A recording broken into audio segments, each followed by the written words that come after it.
National Broadcasting Company presents Radio City Playhouse, Attraction 11. Hollywood, California, Monday, June 29th. Presents the finest in motion picture entertainment, Academy Award. From Hollywood, Skippy, America's largest selling peanut butter.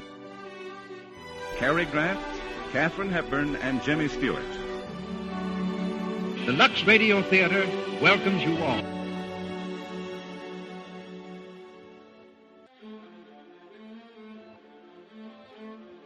Hello everyone, and welcome to Drama and Theater, brought to you by Dwayne Old Time Radio. Before we get to today's drama, if you enjoy what I'm doing, let me ask you to subscribe to my channel. Subscribing is 100% free, and you will receive notifications on new posts. Lastly, if you have a moment, write a short 1 or 2 sentence review or give a rating on your preferred podcast service. A positive review or rating would help me out a lot. And now, on to the show. Oh yeah, and thanks for your support. I really do appreciate it. We're going to start the month of March with 2 episodes from Lux Radio Theater. The first one is titled The Petrified Forest. That one aired November 22nd, 1937. And then we're going to have Peg of My Heart, which aired November 29th, 1937. From Hollywood, California, the Lux Radio Theater presents Herbert Marshall and Margaret Sullavan in The Petrified Forest with Eduardo Cianelli.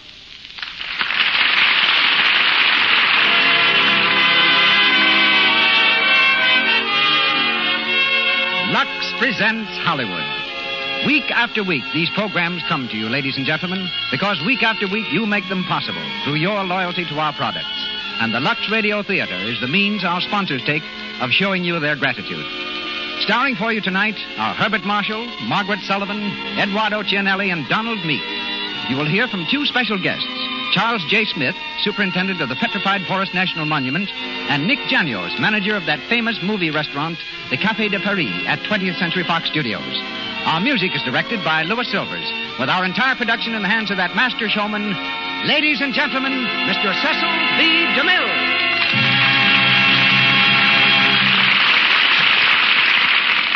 Greetings from Hollywood, ladies and gentlemen. The city of Baltimore gave us the Star-Spangled Banner. It also gave us a star-spangled group of theatrical personalities who assembled there just 5 years ago under the banner of the University Players. At that time, they were an unknown collection of stage-struck youngsters intent on making good. Their leading man was Henry Fonda, and their ingenue, a little miss from Virginia named Margaret Sullavan. They remained in Baltimore 17 weeks, employed by an optimistic producer who paid them $10 a week and meals. This year, as the star of Stage Door, Margaret Sullavan returned to the same city and to the same theater, rounding out a 5-year campaign in a burst of glorious success. When Margaret was in college, her English professor returned an essay she had written with a brief but uncompromising comment, "For heaven's sake, stop acting." Margaret was just stubborn enough to ignore him, reasoning that a girl must have some fun. She's been acting ever since, with her love for the legitimate stage keeping her from Hollywood all too long. She's back here now, however, and starts work shortly on a new film. Margaret has a farm in New Jersey, cooks excellent onion soup, likes fishing, and doesn't mind at all if you call her Maggie. This is her debut in the Lux Radio Theater, and we hear her as Gabby in Robert Sherwood's great play, The Petrified Forest. It's always a particular pleasure to announce the return to our program of Herbert Marshall. When last here, Mr. Marshall was filming the Paramount picture Angel. Since then, with Barbara Stanwyck, he's made Breakfast for Two at RKO. His role tonight is that of Alan Squire. 2 other splendid performers also make their Lux Radio Theater debut tonight: Eduardo Cianelli and Donald Meek. A comparative newcomer to pictures, Mr. Cianelli is already duplicating in films the brilliant record he established on the legitimate stage as a character actor. He comes to us as Duke Mantee, while Mr. Meek plays Gramp, Wallace Clark, Mr. Chisholm, and Frank Milan plays Bose. Our play begins. The Lux Radio Theater presents Herbert Marshall and Margaret Sullavan in The Petrified Forest with Eduardo Cianelli and Donald Meek.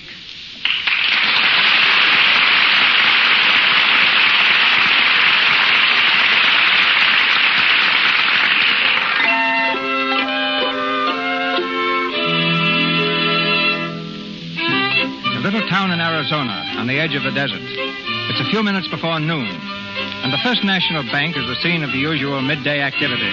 There's a line at the teller's window and a general quiet hum of conversation. Suddenly, the front door is thrown open, and 4 men stand in the doorway, leveling machine guns. Stand where you are, everybody! Cut that game off. Shut up! This is a stick-up, folks. Now, everybody just stand still and you won't get into no trouble. This is Duke Mantee here, and he don't take no fooling. Now mind the gap. Get that door back there. Cover the door, Hank. And don't let anyone in. Okay, Duke. Got the door, Jackie? It's in the drawer. Open up, you. I'm speaking to you, Teller. Open up yourself. Why, you... Don't argue with him. Open it. Let me give it to this wise guy, will you? I'll take care of him myself. You got the door? Yeah. All set, Duke. Open the door, Duke. Right. Now, everybody stay right where you are. And if any wise guy's looking for trouble, remember, a Tommy gun makes a noise like this. That's just to give an idea. All right, Jackie, let's go.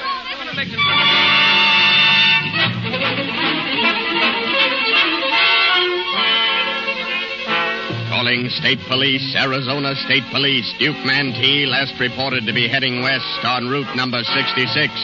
Be on the lookout for a blue sedan bearing Oklahoma plates. Be careful, these men are armed. Warn motorists to avoid all roads in and about Petrified Forest area. That is all. Warn all motorists. That's me, I guess. Maybe I should have been a little bit more careful about picking you up, brother. If you mean I'm happy Duke Mantee, you can set your mind at rest. I'm not. No, you don't look it exactly. But you're right, of course. That was a lonesome spot back there. I hadn't had a lift for hours. Oh, well, I took a pretty good look at you first. And my honest confidence won the day. Well, I don't know as you look so pesky honest.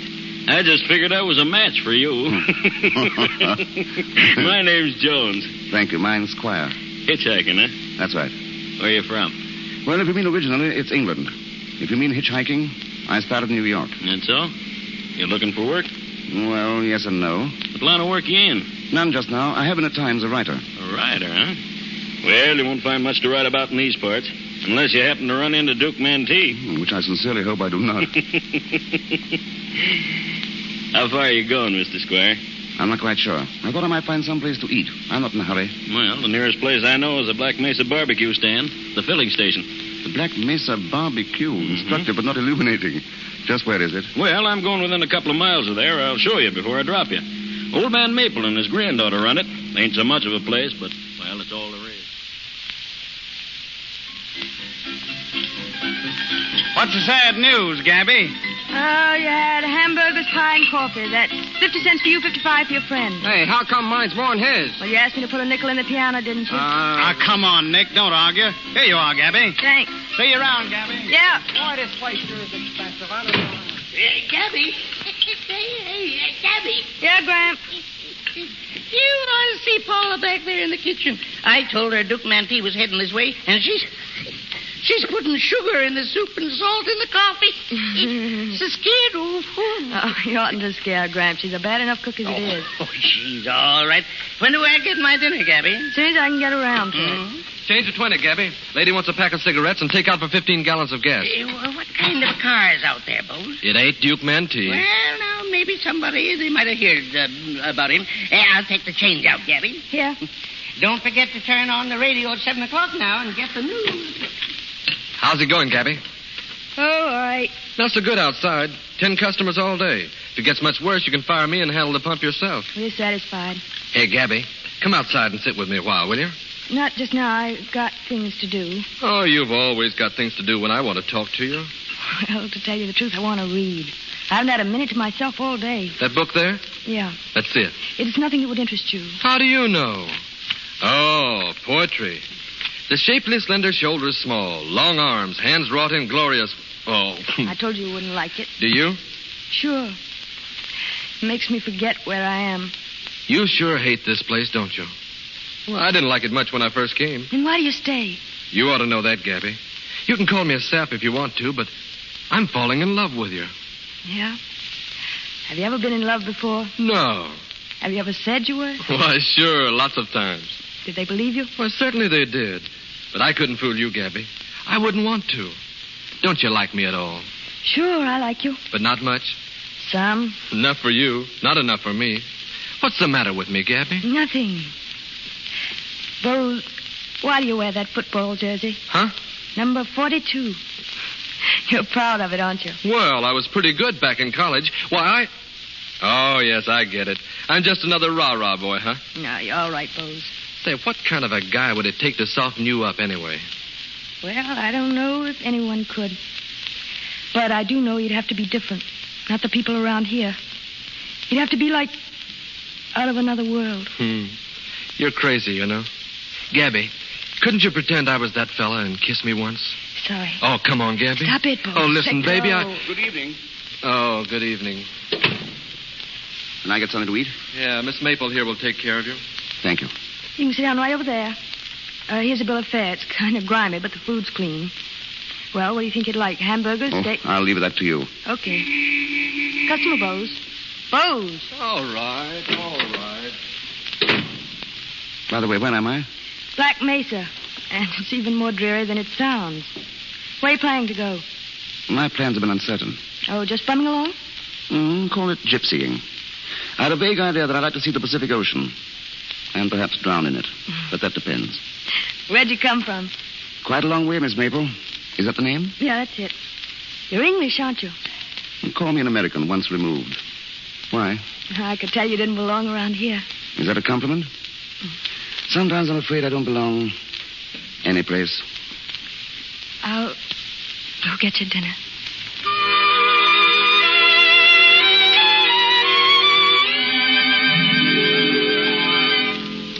There's his picture in the paper, Mr. Squire. Duke Mantee. He doesn't look very vicious, does he? Well, I'll tell you. You can't tell a killer except by his chin. Did you ever notice that? I don't think I ever saw a killer. Well, I've seen plenty of killers. You ever hear of Billy the Kid? Yes, indeed. Well, I knowed him well. He took a couple of shots at me once. I congratulate you on still being with us. Well, it was kind of dark, and he'd had a few drinks. I don't think he meant to do me no real harm. He just wanted to scare the pants off of me. Grab your supper ready. Well, by golly, it's about time. Pleased to meet you, Mr. Squire. Pleased to meet you, sir. Like the soup? It's the best I ever tasted. Well, shall I pour your coffee now? Thanks. Your grandfather's a charming old gentleman. Oh, Gramps, all right. He told me he'd been missed by Billy the Kid. Yeah, he tells everybody that. Did I hear him say you're a writer? Yes. See, I haven't met many writers, except Sidney Wenzel. Ever hear of him? Sorry, no, I haven't. He's with some movie company. He stopped here once on his way to the coast and handed me a lot of baloney. Said I ought to be in Hollywood. When I got there, to be sure to look him up.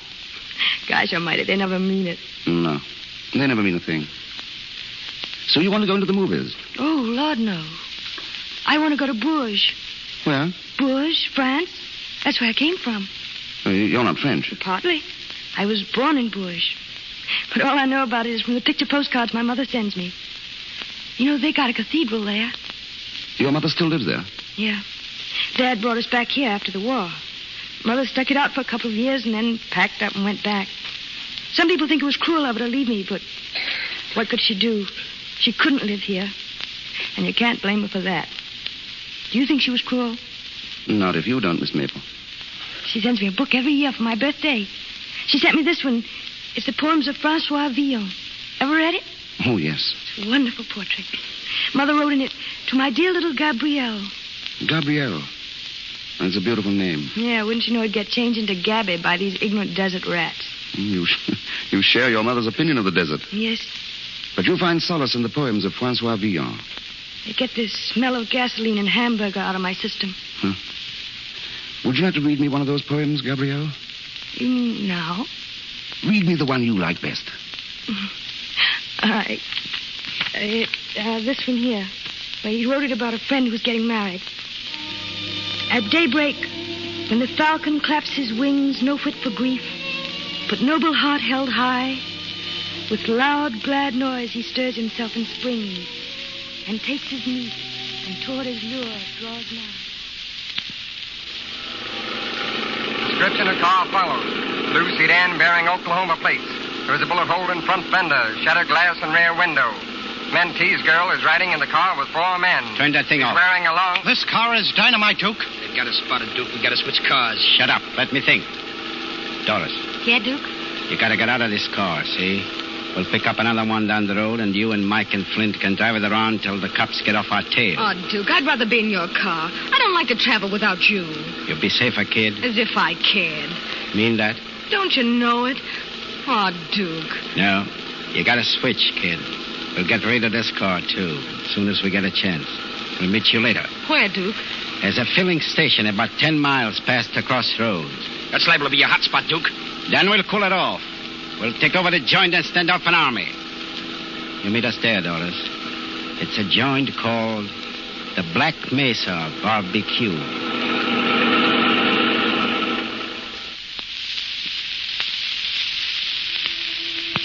Seeing reason wills not that I cast love by. Now here with reason shall I chide and fret. Go on, Gabriel. Nor cease to serve, but serve more constantly. This is the end for which we twain are met.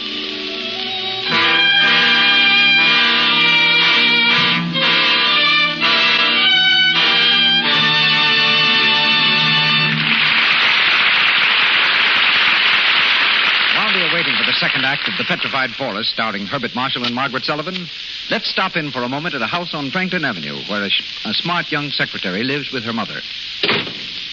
Mother.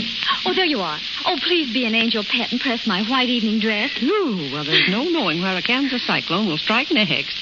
Now, would you mind explaining why, if you knew you were going out tonight, you didn't phone me from the office? Oh, darling, please get into action. This is a crisis. I'm going dancing with the boss's son. Really? And I couldn't call you because I was taking dictation all afternoon.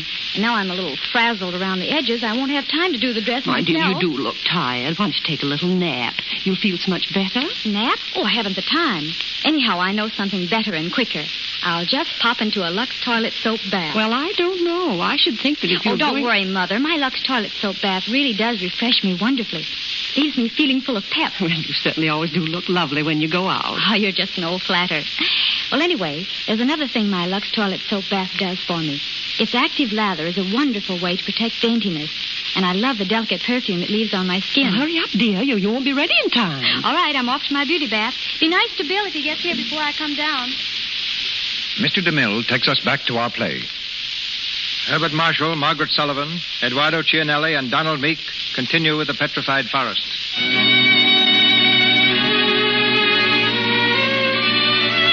A few minutes have passed. Purple shadows are gathering over the desert. In the Black Mesa barbecue, Gabby and Squire, unaware of the approaching gangsters, continue their talk over the lunch counter. And that's why you want to go to France, for understanding. Yes, and I will go there someday when I have the money. I hope I won't be too old. I dream about it all the time. Bourges. There's something beautiful to look at, and wine, and dancing in the streets. If I were you, I'd stay here, Gabrielle, and avoid disappointment. You see, I've been to France. Oh, what were you doing? Writing books? No, planning to write books. You see, I married. My wife supported me. Oh. Oh, please, don't think too ill of me. I once actually wrote a book. What was it, fiction? In a sense. It was a novel. Not very successful, I'm afraid. It cost my publisher quite a lot of money. It also cost him his wife. You see, she divorced him and married me. She saw in me a major artist who only needed a background to bring him out.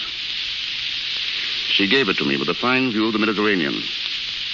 For 8 years, I reclined on my background, waiting for the major artist to step forth and write. But he didn't. And you've left your wife now? Yes. I'm glad of that. I left her at her own suggestion. She had taken up with a Brazilian painter, also a major artist. Then I decided to go forth and discover America. What were you looking for? Well, that's rather hard to say. I suppose I've been looking for something to believe in, hoping I'd find something worth living for, something worth dying for. And what have you found? Nothing as interesting as an old man who was missed by Billy the Kid and a fair young lady who reads Villon. I do other things that would surprise you. I'm sure you do. I wouldn't tell this to everybody. I paint pictures. Oh, could I see them? Oh, I never let people see them. I don't get kidded. They're kind of crazy pictures. Oh, please let me see them. Perhaps it's my mission to introduce you to posterity as an American genius. Are you kidding me? No, Gabrielle.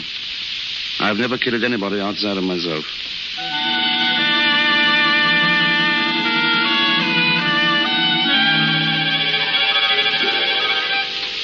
Mr. Bowles, you don't like your dinner?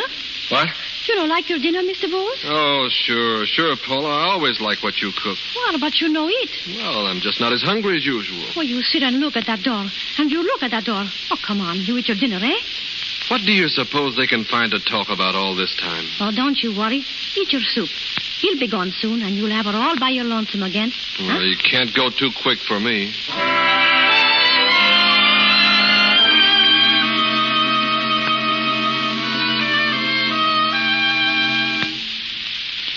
Well, that's the lot of them. They're terrible, aren't they? I don't know. What made you paint with these extraordinary colors? I don't know. It's just the way I feel and see. Are they any good? I tell you, Gabrielle, I can't say. I'm tremendously impressed. Gee, I bet I could improve if I could get to France. You know, they've got some of the finest art schools in the world there. Don't you realize? There are probably thousands of artists in France today who are saying, I'd find a really big theme for my canvas if I could only get out to Arizona. Yeah, I know. They say the desert's full of mystery and it's haunted and all that. Maybe it is, but there's something in me that makes me want something different. Maybe it's the French in my blood. I wonder. Would you like to marry a Frenchman? No, I don't want to marry anyone. I want to be free. Always. Well, how about that stalwart youth outside there in the football jersey? When I came in here before... Oh, he was trying to kiss me. That's nothing. There's always a chance of development. Yeah, he's after me, all right. Do you think he'll succeed? Well, I haven't decided yet. What do you say? Don't ask me, Gabrielle. But you ought to know something. You've seen a lot. I don't know anything. You see, the trouble with me is I belong to a vanishing race. I'm one of the intellectuals. That means you've got brains. Yes, brains without purpose. No aim. But you must have some kind of a purpose. Where are you going from here? That depends where this road leads. Oh, it leads to the Petrified forest. It's a gloomy old place full of dead trees that have turned to stone in the desert. The Petrified forest? A suitable haven for me. Perhaps that's what I'm destined for, to make an interesting fossil for future study. Alan Squire, a specimen of the in-between age who was born too late for the Great War and too soon for... This coffee's good. Here, have some more. You know, you talk like a darn fool. I know it. No wonder your wife kicked you out. No wonder she fell for you in the first place. What did you say your name was? Alan. Alan? I've been thinking. About what? Thinking how wonderful it would be to go to France with you. To see all its beauty through your eyes. To learn all about its art from you. You know, you could make an artist out of me, a real artist. You could make me think and feel. Oh, it would be glorious. Alan, could it possibly be? I'm afraid not. I could never retrace my steps. Oh, you mean you haven't enough money? Even that is an understatement. Well, I haven't enough either yet. But I've got a lot coming to me someday. What? Are you proposing to me? Trying to turn me into a gigolo again? No, it'll be different this time. Listen, do you know how much Grant has got salted away in the bank at Santa Fe? $22,000 in Liberty bonds. I wish he'd give it to me now while he's living, but he won't. But it's all willed to me. Of course, we might have to wait years and years for it, but if you'd only stay... You think you'd like me as a life companion? Yes, I know I would. And I don't make mistakes. Wouldn't you like to be loved by me? Yes, Gabrielle. I should like to be loved by you. You think I'm attractive? There are better words than that for what you are. I didn't say you'll stay, Alan. You haven't anything else to do. No, that's just it. You couldn't live very long with a man who had nothing to do but worship you. That's a dull kind of love, Gabrielle. It's the kind that makes people old too soon. But I thank you for the suggestion. You give me something wonderful to think about during my lonely wanderings. I'll think of the chimes of Bourges. And you.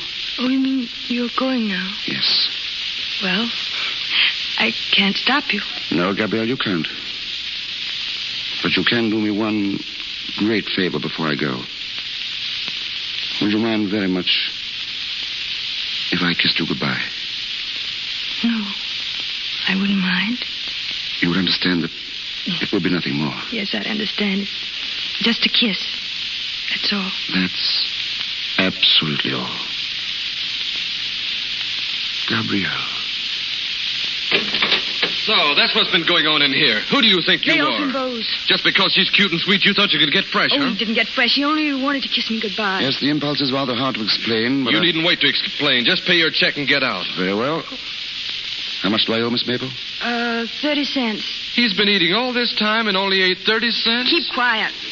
30 cents, eh? That's very reasonable indeed. But that brings us to another embarrassment. I haven't got 30 cents. I haven't anything. Oh, you haven't, huh? What have you got in your pack there? Shirts, socks, a passport, an insurance policy. And you thought you could pay with a kiss, did you? Why, I'll... Take your hands off him, Bose. There's a car outside. See what they want. Good evening. Good evening. We'd like some gas and oil, please. All right, Bose. How much? My chauffeur will tell you. That's nice of him. Oh, and I'd like some cigars, please. Don't forget the cigarettes, George. Oh, yes, dear. I know. How far is it to the Phoenix Biltmore, young lady? Oh, about 200 miles. I imagine we can make it by midnight. Well, goodbye, Miss Maple. Oh, just a moment, Alan. Excuse me, sir. What? Would you have room in your car for another party? Well, who is it? This friend of mine, Mr. Squire. He's on his way to the coast. He hasn't a car just now. He's an author. Have you any luggage? Just this rucksack on my back. Oh, wait a minute. Joseph. Joseph! Yes, sir? Something you want, sir? Well, do you think it's all right to give this man a lift to Phoenix? I'm not carrying any concealed weapons. Do you mind if we verify that? None at all. Go right ahead, Joseph. Yes, sir. Well, I guess he's all right, Mr. Chisholm. Oh, very well. Well, I'm glad to have you with us. Hurry up, please. Oh, come on, dear. Well, I've been waiting for you. Well, thank you, Miss Maple. I'll remember your kindness. Oh, just a moment. I forgot to give you your dollar change. Oh, no. I wanted you to keep that. Sorry, but tipping is un-American. We don't allow it. Go on, take it. Thank you. I suppose I'll never see you again, Gabrielle. No. That's the way it is in a gas station. They come and they go. But somehow or other, I'll repay that dollar. Lord knows when. Perhaps we'll run into each other someday in bush. Perhaps. Goodbye, Gabrielle. Goodbye, Alan.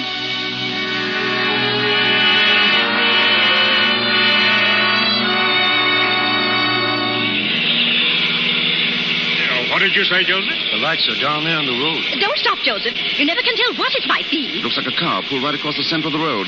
I'm afraid it'll have to stop. Stop. Stop, you fool. There's a man there. 3 of them. Shut up, lady. All right, folks.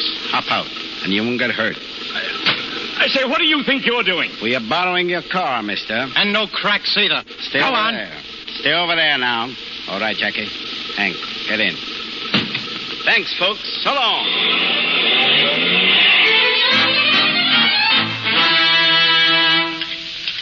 Can I help you with those plates, Gabby? No, thanks. Funny guy, that panhandler. When he was getting in the car, I got feeling kind of sorry for him and tried to slip him some change. You did? Yeah, but he wouldn't take it. Handed it back. Didn't mind holding you up for a meal, but he had too much That was pride. awful nice of you, Bose. I appreciate it. Say, you talk as if you were nuts about him. I'm not nuts about him. Well, if you appreciate it so much, how about being a little nice to me for a change? Yeah, I'd like to be nice to you, Bose. I'd like to be nice to everybody. Well? I'll think about it, Bose. Oh, gee, Gabby, you're a swell girl. I'm crazy about you, honey. Honest, I am. In here. Bose. Shut up, lady. Now behave yourself and nobody will get hurt. Cover the back door, Hank. Sure. Who's the boss here? What's it to you? Listen, wise guy. This is Duke Mantee here, the world-famous killer, and he's hungry. Shut up, Jackie. Who's in that other room? Only one old My man. grandfather's in there. Go get him, Jackie. Okay, Duke. What do you got to eat, sister? Here's the bill of fare. He's got a nerve. Don't give it to him. Shut up, you, and sit down. Football player, huh? Yes, and you better not let me get close enough to take a sock at you. I used to be quite a fan. Hey, cut it now. Come on in here. Here's the old man. Sit down, Pop. So you're Mantee, huh? You're the killer. That's right, Pop. But just sit tight and you'll be okay. You needn't think I'm scared of you. I've knowed real killers. Gabrielle. Alan, why did you come back? There's some bandits around here. Yes, so we heard. They stole Mr. Chisholm's car. All right, buddy, take it easy. Oh, my friend of the road. Sit down, pal, down here. Why, thanks. I'd be delighted. That's Duke Mantee, Mr. Squire. What did I tell you about a killer's chin, huh? He's a killer, all right. He's a gangster and a rat. Shut up, Bozeman. Yeah, and if the sheriff finds out he's here, we'll have some real killing, won't we? The cops ain't likely to catch up with us. Not tonight. So we can all be quiet and peaceable and have a few beers together and listen to the radio. Because I may as well tell you, folks, old Jackie there with a machine gun is pretty nervous. And he's got the itch between his fingers. So let's everybody stay right where they are.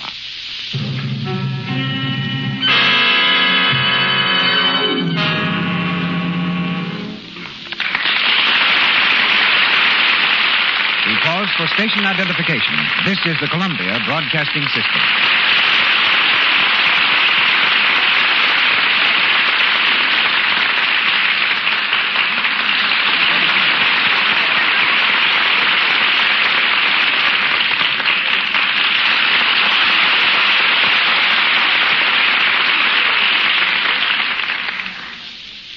Act 3 of our play, starring Herbert Marshall and Margaret Sullavan, will be heard shortly.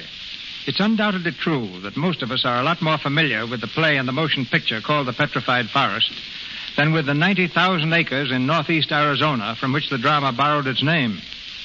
A national monument, the Petrified Forest is one of the most amazing and least known spots in the United States.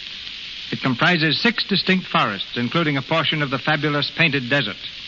In charge of this vast area is Charles J. Smith, one of the ablest rangers in the National Park Service. Formerly at Yellowstone Park, then chief ranger at the Grand Canyon, Mr. Smith has been at the Petrified Forest since he became its first superintendent 8 years ago. Mr. Smith, the heroine of our play called the Petrified Forest a gloomy old place full of dead trees that have turned to stone. What have you to say about it? Well, Mr. DeMille, it's certainly an old place, and it certainly is full of trees turned into stone. But as for being gloomy, well, to me it's the most awe-inspiring sight in the whole world. One of our 6 forests happens to be called the Blue Forest.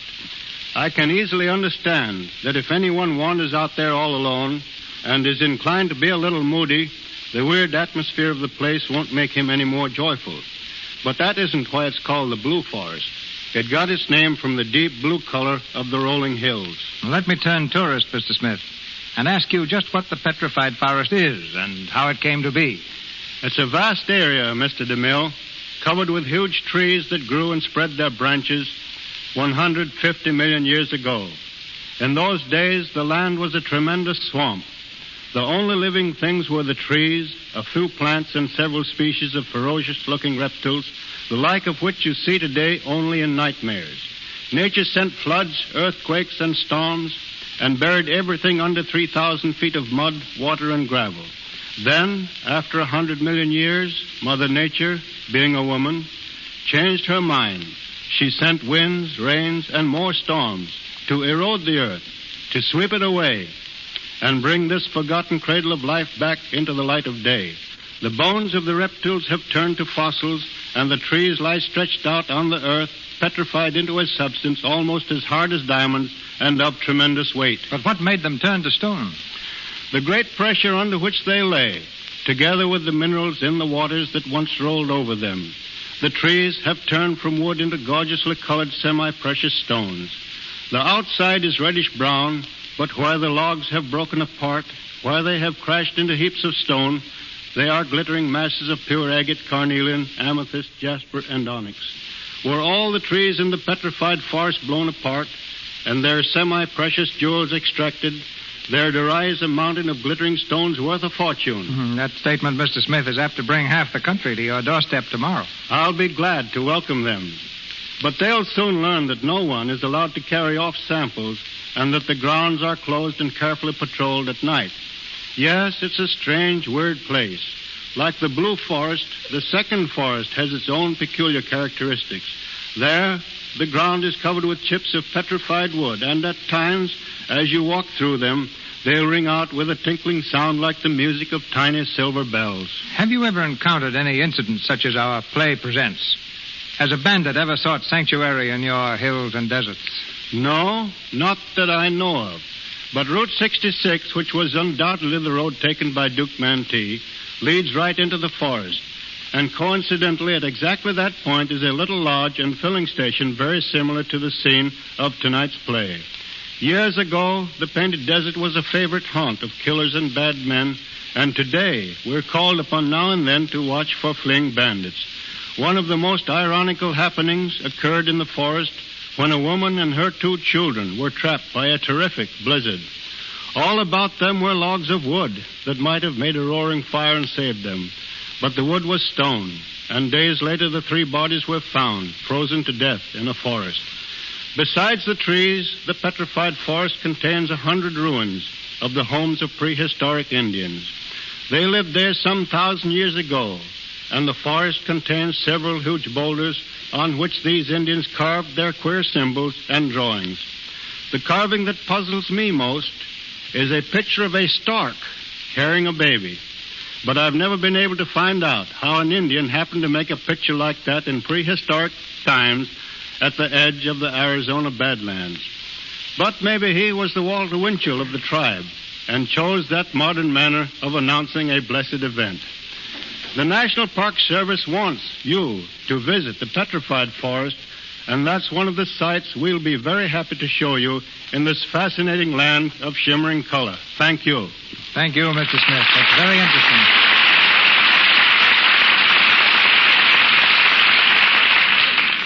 The Petrified Forest, starring Herbert Marshall, Margaret Sullavan, Eduardo Cianelli, and Donald Meek.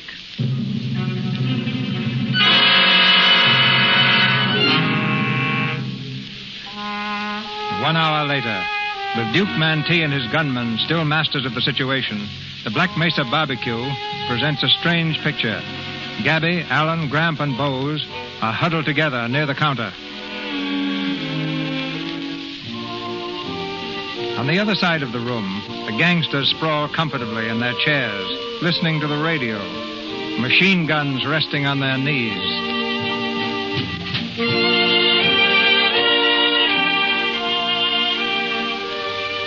Hey, Duke. What do you say we lay him out of here? Not yet. We gotta give him time to get here. Maybe they got lost. Not Doris. Well, I wish he'd show up. Waiting for a girl, huh? Sit down, halfback, and sit still. I'd hate to see anything happen to you. Let something happen. Let there be killings. All evening long I've had a feeling of destiny closing in. Do you believe in astrology, Duke? I couldn't say, pal. I don't normally. But when I was coming back here along that road, I began to feel the enchantment of this desert. The stars seemed to be mocking me and saying, "This is the end of your tether. You thought you could escape it, but we know better." Perhaps they know that my death is imminent. It's a fascinating thought. Let's skip it. Bring some beer for the bunch, sister. Yeah, all right. None for me. Why not? I don't drink with murderers. I'd be a little tactful, Bose. Remember, they're your guests. Guests? Cowards that haven't got the nerve to tackle life with their brains and principles. They've got to use guns, yellow rats. Step over to this side of the room, halfback. What? Come on, move. Sit down, Jack, and keep still. I want to hear the news. Didn't you hear what he called you? Sit down and keep quiet. Gang. The gang made its escape in 2 cars, one of which contained Mantee and 3 other men. The other car contained 2 men and 1 woman. National Guardsmen are cooperating with the state police to bring to justice these killers, who are wanted for a score of bank robberies and cold-blooded massacres. Take a bow, Duke. And now we continue with the orchestra. Going to make a run for the border, boys? Oh, sure. And we're going to give you our whole route, so you can tell the cops to get us a motorcycle escort. No, honest, Duke. Are you going on, or are you spending the night here? Can't say, Pop. Maybe we'll decide to get buried here. Better come with me, Duke. I plan to be buried in the Petrified Forest. That's where I belong. So do you, Duke. Maybe you're right, pal. I'm eternally right. But what use do I make of it? Nothing. You don't make use of anything. Love, life, anything else. Do you, Ellen? No, Gabrielle.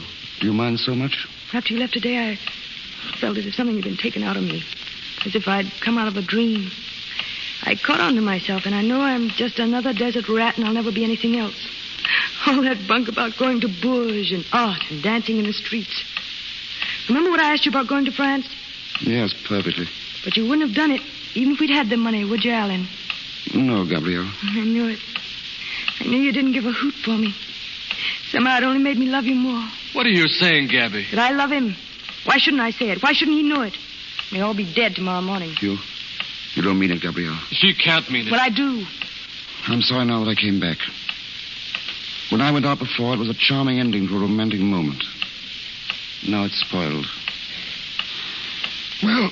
Sit down, pal. What do you care whether I stand or sit? I got to think about my health. Sit down. If I had a machine gun, I wouldn't know what to do with it.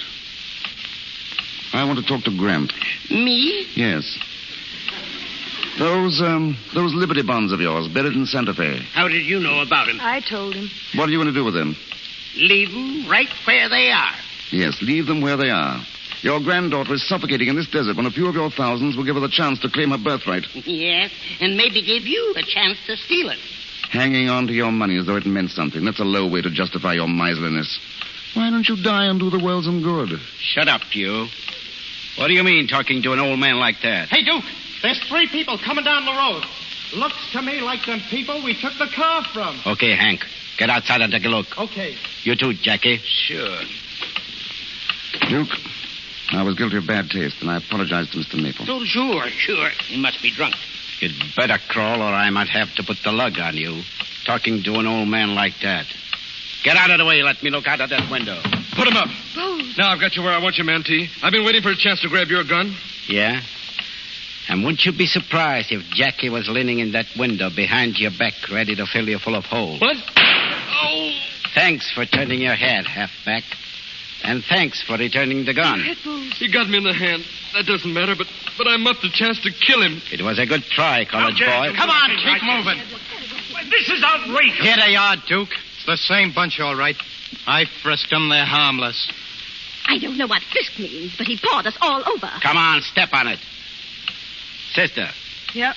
Take the halfback outside and bandage him up. Okay. Go with him, Jackie. Then you might tie him up and leave him there. Sure. Come on, get going. I demand to know the meaning of this. It has no meaning, Mr. Chisholm, has it, Duke? I don't know, pal. But if Mr. Chisholm is a smart guy, he'll sit down quiet to join the party.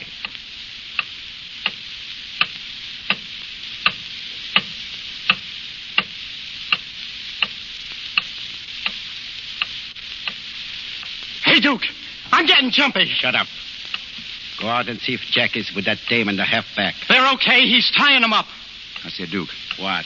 Would you mind passing me that rucksack? It's on the table there. What do you want with it? Just inside. Just reach inside and hammer that little life insurance policy that's there, will you? What do you want with your life insurance? Expecting to die? You've guessed it, Mr. Maple. Here. Thanks, Duke.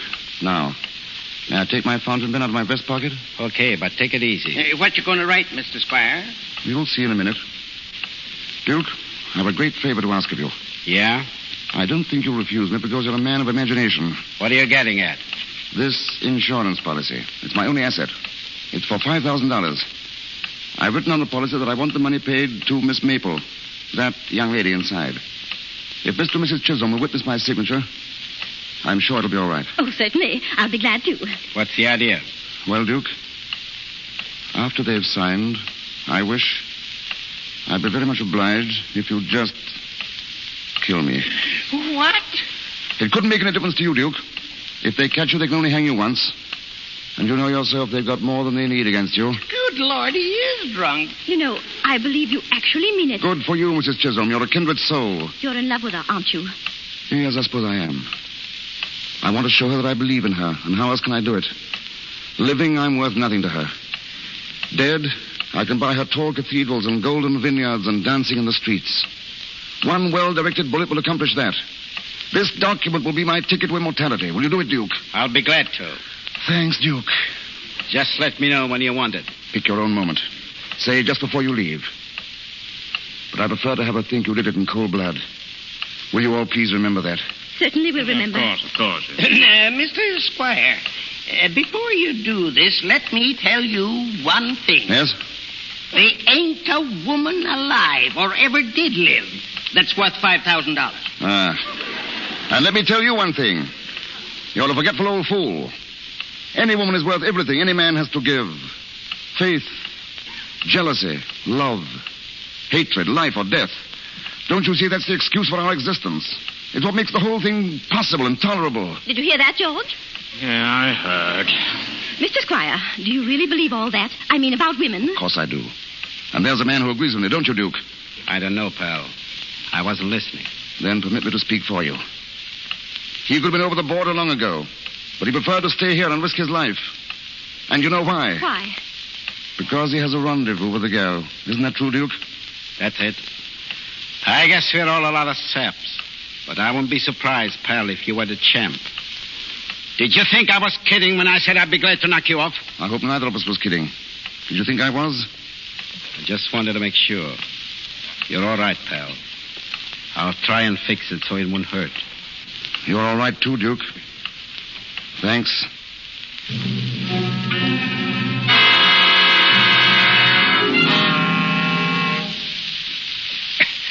Okay, Halfback. These ropes ought to hold you for a while. How's your hand, Bose? It's okay, but don't leave me, Gabby. I'm sorry, Halfback, but she's coming back inside with me. Go on, sister. Gabby. Gabby. I tell you, Duke, we got to blow. We'll give him 10 minutes more. Here's the dame, Duke. Say, what's this about 10 minutes? You heard it. Turn on that radio. 10 minutes. Gabrielle, I got to speak to you. You can wait until after they're gone. I can't wait. I mean, when they go, I go. I have to tell you now that I love you. Now listen, Alan. I tell you solemnly that I love you with all the heart that is left in me. He does love you, my dear. He told us so. Please, Mrs. Chisholm, I'm quite capable of saying it, even if I'm not capable of making you believe it, Gabrielle. Don't make a fool of yourself, Alan. They're all staring at you. I know they are. But you've got to believe it, and you've got to remember it. Because, you see, it's my only chance of survival. You'll find a line in that verse of Beyond that fits. Thus in your field, my seed of harvester will thrive. Alan, dear, I think you're kind of crazy. And I guess I am, too. And that's why I think we'd be so terribly happy together. Don't say that, Gabrielle. Why not, when I believe it with all my heart? Well, maybe we will be happy in a funny kind of way. Alan, Hey, get away from that guy. Leave him alone. Alan, if you're going away, I'm going with you wherever it is. No, Gabrielle. I'm not going away. I don't have to go any farther, because I found the thing I was looking for. I found it here, in the Valley of the Shadow. What have you found? I can't quite say, because I don't quite know yet. All right, Duke. We needn't wait any longer. And here's a news flash, folks. Mr. Squire. Part of Duke Mantee's gang has just been captured. Duke! Just outside the Petrified Forest area, a car containing 2 men and a woman ran into a party of state troopers. From information given, the arrest of Mantee and his henchmen can be expected at any moment. Turn it off. Keep tuned into this station. Doris, she squealed. Shut up. Let me think. Shut up. Let me think. No, Duke. Don't waste any time thinking. That isn't your game. You've got to keep going and going and going. If I only knew where they took her. You're thinking of revenge, Duke. Don't. Don't give your life for anything so cheap. Duke, for God's sake. All right. We're going. Wait a minute. You're not forgetting me. Listen! It's the cops! Let me at that window. They're surrounding the whole joint. Looks like it. Hicks or G. Hicks, lay low. Listen in there. Are you coming out, or do we come in and get you? We're talking to you, Duke Mantee. Come in and get it, you dirty lout. Get down, you fool. You're staying here till we get a break. Mantee, you have no right to endanger the lives of innocent people. You folks better get down on the floor. Lie close together here in the middle. Here, let me help you grab. Right. Come here, Gabi. Where is the light switch? To the right of the door. Turn them out, Jackie. How many are there of them, Duke? 6 or 7. Nothing to worry about. Gabrielle, Yes, Alan. it's an inspiring moment. United States of America versus Duke Mantee. There goes the neon sign. It almost restores in me the will to live and love and conquer. How do you feel about it, darling? I don't know, Alan. And I don't care. Alan, when you get to France, what do you see first? The fields and forests of Normandy. And then... What, Alan? And then Paris. Paris, that's the most marvelous place in the world. All places are marvelous when you've someone to love. Even here? Especially here, darling. As long as I live, I'll be grateful to Duke Mantee. Alan, will you please kiss me? Oh, Gabby. Gabby, darling. All right, boys. We're on our way. Get out the back way and grab the car. Now it's going to be all over. Not for us, Alan, never. You better stay where you are, folks, for a while. Come on, Hank. Duke, wait. Alan, keep down. Duke, you promised. Get out of my way. You can't go. You know what you said. Get out of my way or I'll... Yes. Duke, yes. You still want it? No matter whether I want it or not, you've got to. Okay, pal. Here you are. Come on, Duke. He missed it. Alan, look at me. Brad, get Bose. Quick, tell him to get a doctor. Hurry. I will. Alan. It doesn't hurt. Or at least it doesn't seem. Went into this lung, I think. Oh, it's all right, darling. Gabby, Bose, Graham, somebody come quick. They were right, Gabrielle. The stars, I mean. I had to come all this way to find a reason. Duke understood what it was I wanted. I hope you will be happy. Gabrielle. What, Alan? What? Oh, don't worry. I'm not going to be a crybaby.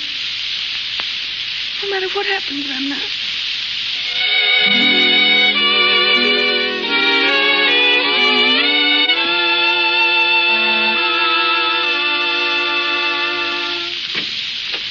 Gabby. What, Bose? They got Mantee, Gabby. Did they? How is that fella? The doctor's in with him now. He's pretty bad. Oh, gee, that's tough.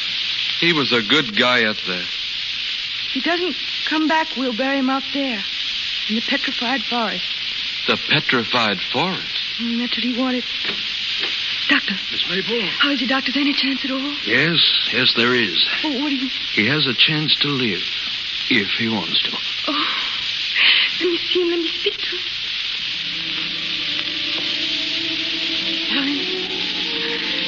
Alan, dear, can you hear me? Gabrielle. Alan, you're going to live. Do you understand? You're going to live, Alan. No, Gabrielle. The stars ordained it. No, the stars have gone.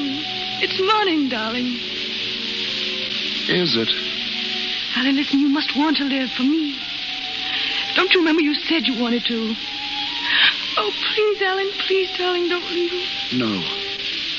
No, Gabrielle. I won't leave you. Oh, darling. Remember the poem. Thus in your field my seed of harvester will thrive. For the fruit is like me that I set.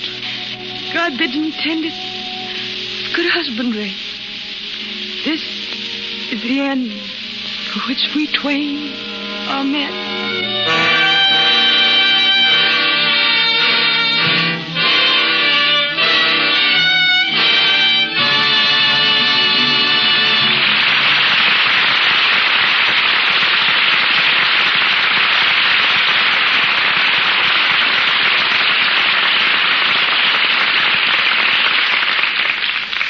And so the Petrified Forest joins the long list of plays produced in the Lux Radio Theater. A little later, we'll hear again from Herbert Marshall and Margaret Sullavan. Now for a little visit behind the scenes of Hollywood. Most of the action of our play centered in a restaurant, a stopping-off place at the desert's edge. There's another kind of restaurant here in the film capital, equally individual. Although it's one of our finest dining places, it's never seen nor patronized by the general public. It's the Café de Paris at 20th Century Fox Studios, maintained to please the players, executives, and distinguished visitors. In command is Nick Janios, a Greek, who first learned the favorite foods of the stars by managing the celebrated Brown Derby. Nick feeds the stars not only at mealtimes, but during production, too, for it's part of his job to supply the food seen in pictures. Is that correct, Nick? Yes, and it's quite a task when you have a picture like wife, doctor, and nurse. For example, a lot of the scenes take place in the kitchen of a nightclub. So I had to supply hundreds of pounds of food, complete equipment, and teach the actors to act like chefs. Why is it, Nick, that so many of your countrymen own restaurants? Why are so many Chinese in laundry business? You're going into reverse. I'm the one who asked the questions. Well, next time, ask him for an easy one. Like why so many stars use Lux toilet soap. Well, why wait till next time? All right, in the first place, it's the official soap at 20th Century Fox Studios. And anything that stops with Mr. Zanuck is good enough for me. Okay. What's your next course? What more can you tell us about supplying food for pictures? Is there a particular knack, Nick? That's pretty good. For one thing, we have to be just as accurate in food matters as we are in costumes or backgrounds. Take the picture in all Chicago. I supply the hundreds of loaves of bread for the production. And since the time is 1871, the bread had to be baked in a round form used in those days. In the Rich Brothers picture, Life Begins in College, Harry Rich has a scene in which he impersonates a girl. You see him powdering his nose, and then you see him eating the powder puff. No, Harry isn't crazy. In fact, he's pretty smart. But powder puff is really sponge cake with sugar coating. Harry, by the way, ate about 40 such a powder puffs. What do the other stars like when they're not dieting? Walter Windsor and Warner Baxter can be very happy with some seafood. Simon Simon and Loretta Young like lamb chops. Charlie Chaplin is delighted with a plain jelly sandwich and a cup of tea to dunk it in. I saw Walter Cutler eat 4 lobsters at one sitting, so I guess Walter Cutler likes lobsters. Victor McLaughlin isn't particular what he eats, as long as there are 2 portions of it. What about your smallest patron, Shirley Temple? There's my pal. Shirley and I once went into business together. She had saved $11 in a penny bank and decided to go into a pie business. I supplied the pies, 20 of them, about as big as a pancake. Shirley brought them onto the set in a pie wagon, which you call a factory. She sold them out and made $1.40. And that's where this cook's tour comes to an end. Many thanks. Thanks to you, Nick.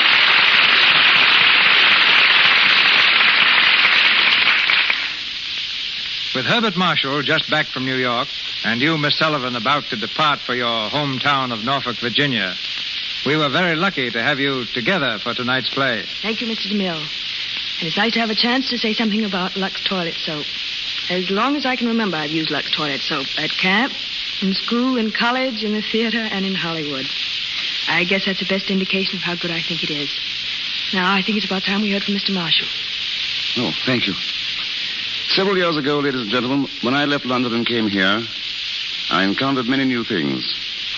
New people, new country, new customs, and a new day soon upon us, called Thanksgiving.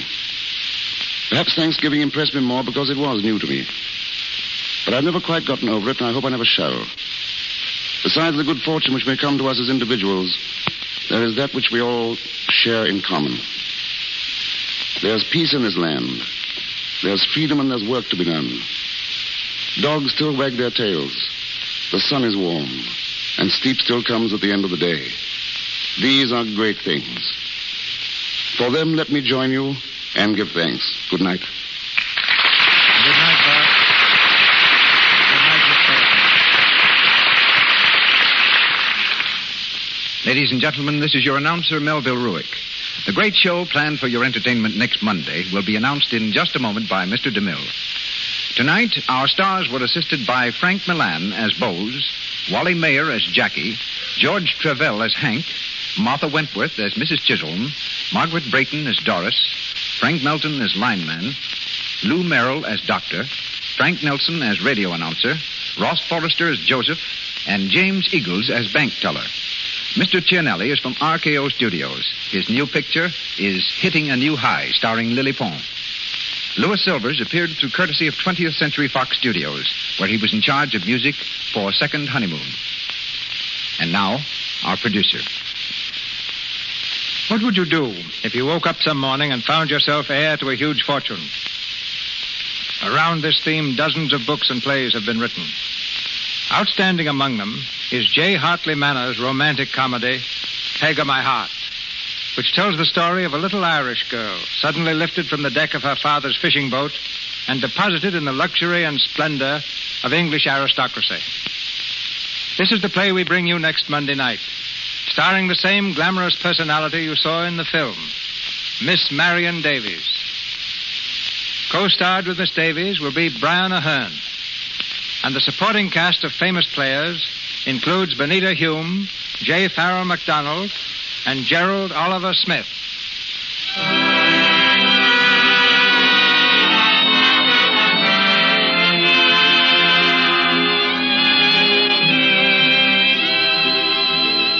Our sponsors, the makers of Lux Toilet Soap, join me in inviting you to be with us again next Monday night when the Lux Radio Theater presents Marion Davies and Brian Aherne in Peg o' My Heart with Benita Hume. This is Cecil B. DeMille saying good night to you from Hollywood.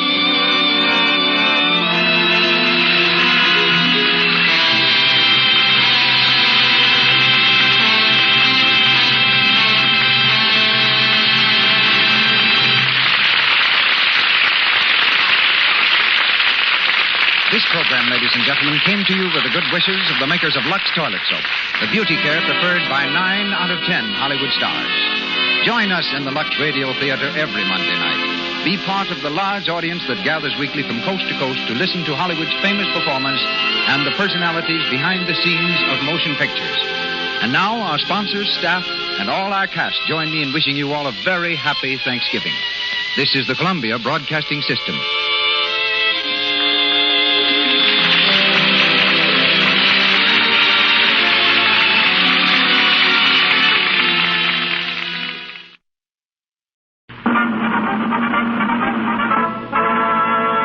From Hollywood, California, the Lux Radio Theater presents Marion Davies and Brian Aherne in Peg of My Heart.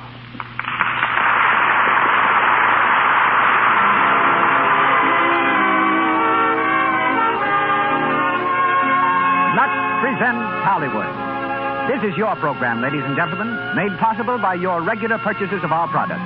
It comes to you with the good wishes of our sponsors, who tonight bring you Marion Davies, Brian Aherne, Benita Hume, J. Farrell McDonald, Eileen Pringle, Gerald Oliver Smith, and Edgar Norton in Peg of My Heart. Our guests are Earl Johnson, famous trainer of motion picture dogs, and Marjorie Williams, director of the Hollywood Studio Club. Conducting our orchestra is Louis Silvers. And now, here's our producer. Ladies and gentlemen, Mr. Cecil B. DeMille.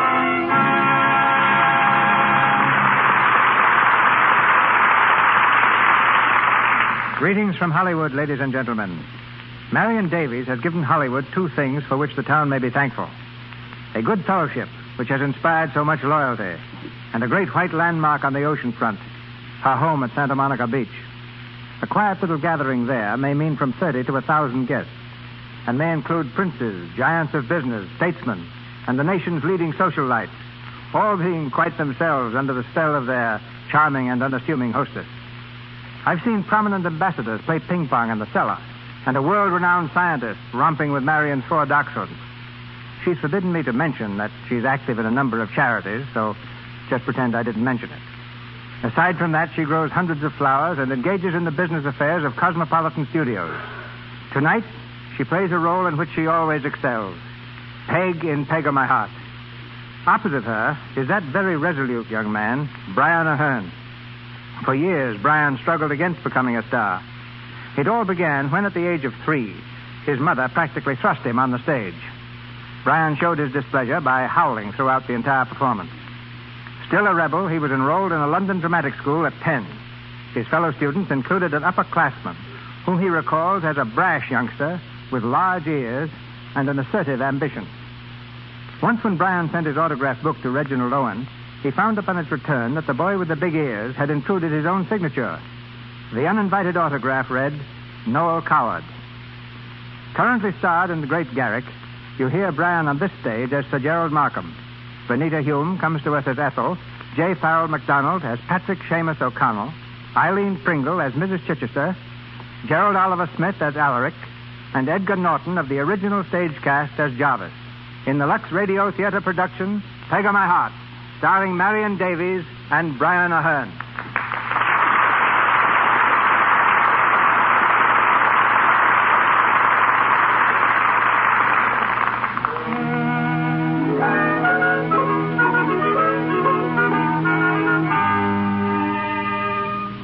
A fishing village off the west coast of Ireland. A narrow cobbled street runs the length of the waterfront, where a score of tiny fishing boats bob merrily at anchor. One of these bears the painted legend, Peg of My Heart. On its slippery deck, Patrick Seamus O'Connell empties the day's catch into baskets. His daughter, Peg, in boy's clothing, lends a willing hand, tossing the baskets into a donkey cart. Sure, the cart is piled full, Father. It'll hold one more, I'm thinking. Here you be. Oh, sure, and there was a grand catch we had today, wasn't it, Father? I've seen more fishes in my lifetime. Go along with you now and be taking them up to the icing station and then go home and get supper. Sure, Father. Now, where's Michael? Michael, me lad. Here, boy. Oh, there you are. Up on the cart with you now. Go on up you go, and mind, don't step on the fish. Goodbye, Father. Is it long you'll be? No longer than it takes the nets to dry. Your supper'll be waiting then. Get up, sweetheart. Get Get up. There's a light in your eyes, sweetheart, darling. Boy.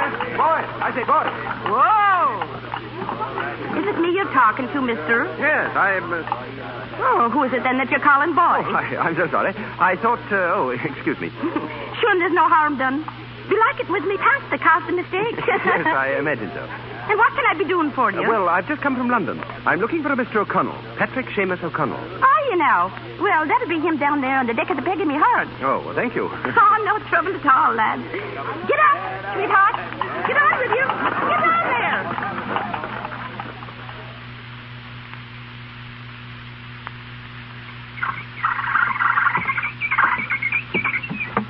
Good evening. It is that. Were you looking for someone? Are you Mr. O'Connell? I am. Patrick Seamus is the name. Ah, then you're the one I want. You married Heather Kingsnorth, didn't you? I did. But she's been gone these 14 years. Yes, I know. My name is Gerald Markham. I'm the executor of the Kingsnorth estate. I suppose you knew that your wife's father was dead. I did not. When did they hang him? I'm happy to say that Mr. Kingsnorth died in his bed, like an honest English gentleman, and of a very common ailment, old age. You'll be pleased to learn that his granddaughter, your daughter Margaret, inherits his entire estate. What's that? Squire Kingsnorth has left your daughter £2 million. £2 million? Holy saints. Of course, there are certain conditions. Oh, of course there would be. What conditions? Well, first, Miss O'Connell will have to spend 3 years with the Chichester family. Who? Mrs. Chichester is a distant relation of the Kingsnorths. And she'll stay with them? For 3 years. Be the way of making a lady, but I suppose. Well, let's call it education. Well, 'twill do Peg no harm. There's maybe one or two things I couldn't teach her myself. But mind you, I'll not live with Mr. Chichester. Oh, no, of course not. As a matter of fact, the second condition states that you are not to be with your daughter. Oh, does it? Not to be with Peg for 3 years? It's more than that, Mr. O'Connell. The separation is to be complete and permanent. Permanent? That's forever, ain't it? Yes. I have a paper here that you're to sign. You can keep your paper, Mr. Markham, and your conditions with it. And you can take yourself off this boat as fast as your legs can carry you. Go on. Oh, wait, please. These aren't my conditions, Mr. O'Connell. I'm only acting as, as a messenger, you might say. And it's sorry news you're bringing, too. I'll have none of it. I can understand your attitude. But do you think that you're being quite fair to your daughter? I do that. She's happy here, and I'm happy, too. I don't... Glory be. They're ringing the bell again. What does it mean? Has something happened? Aye. David Cork. Aye, Patrick. Who was it, David? What's the miss? Danny Fogarty's boat, the Sheila. She went down off the reef. All hands lost. All hands lost. Glory be. And himself leaving behind a widow and child. It's a sad day for them, I'm thinking. It might have been you, Mr. O'Connell. What's that? What's that you're saying? I say it might have been you. What would happen to your daughter? Aye. You're right, Mr. Markham. Well? I never gave it a thought before. You'll come to the house tonight, Mr. Markham? We'll talk it over then. Of course. Thank you. Thank you, sir.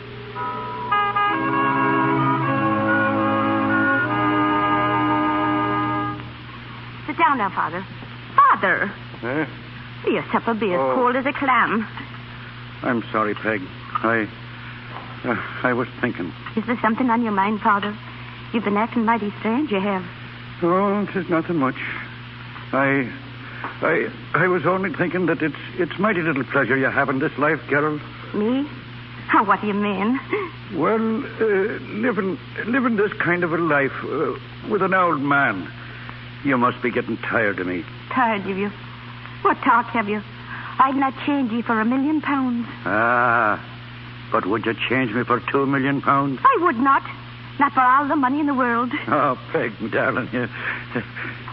Sure, it's a great mistake to be making, too, holding on to an old man like me, when you might be hobnobbing with all the lords and ladies of London. Father, are you daft? What talk is this? Peg, dear, there's something Now, who's that? The latch is off. That you be coming in? Well, good evening. Oh, Come in, Sir Gerald. Oh, thank you. Sir Gerald. Oh, saints preserve us. And me talking to him this day like he was my own equal. This is my daughter, Peg, Sir Gerald. Oh, how do you do, Peg? Pleased to meet you, Your Honor. I mean, Your Highness, I don't know what I mean. What good is he, girl? Well, it's a great honor to meet a Sir Gerald, sir. Oh, not really. There are baronets all over in England, thicker than plums in a pudding. We never had a plum pudding, Your Highness. That's true enough. But you will now, Peg. Sit down, Sir Gerald. Thank you. Father, what is it? You're an heiress, Peg. Oh, what? An heiress. Squire Kingsnorth has died, he has. And he left you all the money you want. And everything that goes with it. £2 million, to be exact. £2 million? Think of that now. And it's all yours to spend as you want. Then I'll be getting you the red flannels that they've been leaning against your couch the next winter. And I'll buy a brass collar for Michael with his name written on it. And a dress for myself. Maybe 2 dresses. And some new boots to go fishing in. You'll not be going fishing. It's in England you'll be living. England, is it? And when do we go? You made it. You must be getting about your packing, Peggy. It's be the morning train you're leaving. Oh, glory be. Then yourself had best be packing too. Never mind about me. I'm not going with you. Not going? Then I'm not going either. I'm not going with you just now. Why not? Why, you see, there's this and that to be attended to, and... Well, when will you come? It'll not be so long. But when? Well, soon. All right. But you'll be coming, or I'll be coming back, and that's flat. Go on now and attend to your packing. Will you be staying, Your Honor? Just for a moment. I'll see you the first thing in the morning. Good night, then. And thank you, Your Honor.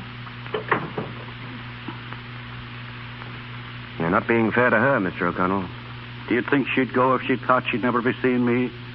It's the only way. What are you going to do? I'll write her I've been delayed. And then what? I'll write her again. And after that? Oh, I'll write her I'm dead. That is, I'll have somebody write her I'm dead. That's hardly a solution. It's worse than telling her now.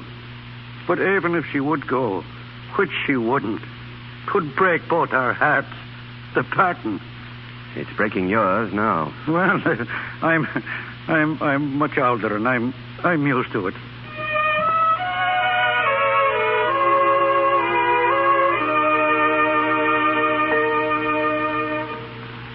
And here's your bundle, and here's your grip.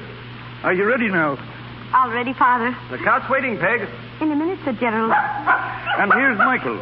You'll be taking him, too. Get up on the cart, Michael. Oh, Father. Well, girl.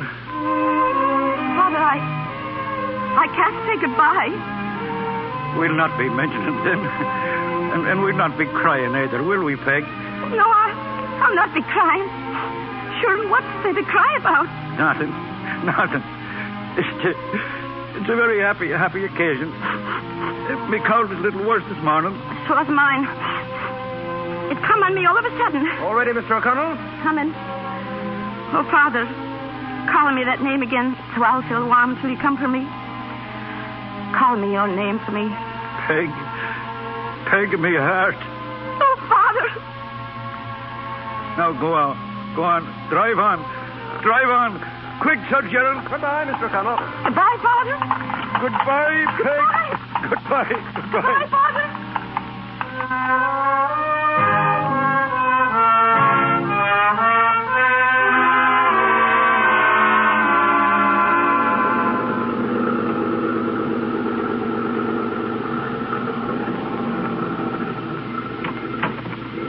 All right, Peg, this is it.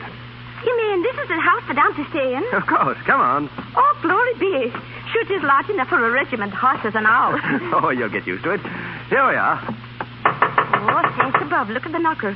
Sure, they're mighty careful at the knuckles in England, aren't they, Your Honor?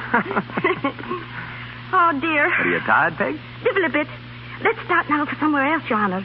Timbuktu, for instance. Oh, you're not nervous, are you? No, not a bit. That's why I can't understand why my niece is knocking. Oh, good morning, Jarvis. Oh, good morning, Sir Gerald. Come right in, Peg. Thank you. Nasty day, sir. Storm coming on, I think. Yes, sir. You'll find the family in the drawing room. Thanks. This way, Peg. We might as well go Hello. Oh, Sir Gerald. Hello, Jerry. Come right in, Peg. This is your aunt, Mrs. Chichester. I'm pleased to meet you, ma'am, I'm sure. How do you do? Huh? And this is Miss Ethel Chichester and Mr. Alaric Chichester. How do you do? How do you do? Hello. What did you say your name was, young lady? I didn't say, but it's Peg. And this is me dog, Michael. Say hello to the lady, Michael. Stop it, Jarvis. Call him off, you hear? Call him off. Down, Michael, down, boy. Sure. He was only trying to be friends, ma'am. You called, madam? Yes, I did. Take that dog away. Oh, no, ma'am. Not Michael. You can't take Michael away from me. He was given to me by my father. Take it away. And never let it inside the house again. Well, if you don't want Michael inside the house, you don't want me inside the house. Peg, please, let's not have an argument. I'm not having an argument. I'm making a statement. I don't know these people 2 minutes, and they want to take me dog away from me. Well, you must try to do whatever your aunt asks you. Now, let him go, Peg. You can see him whenever you want to. Well, is he going to be in the house? Oh, of course he is. All right, then. Take him, Jarvis. Yes, madam. You'll be very nice to him, won't you? Yes, miss. And give him a mutton bone. He loves mutton bones. Certainly, miss. Goodbye, Michael. I'm sure he'll be well taken care of, Peg. Well, he'd better be. That's all I have to say. Come here to me. Yes, ma'am. And don't call me ma'am. No, ma'am. Aunt, I mean. Aunt, not aunt. Yes, ma'am. Sit down, please. All right. Thank you. I said sit, not sprawl. Look at your cousin Ethel. Me cousin Ethel?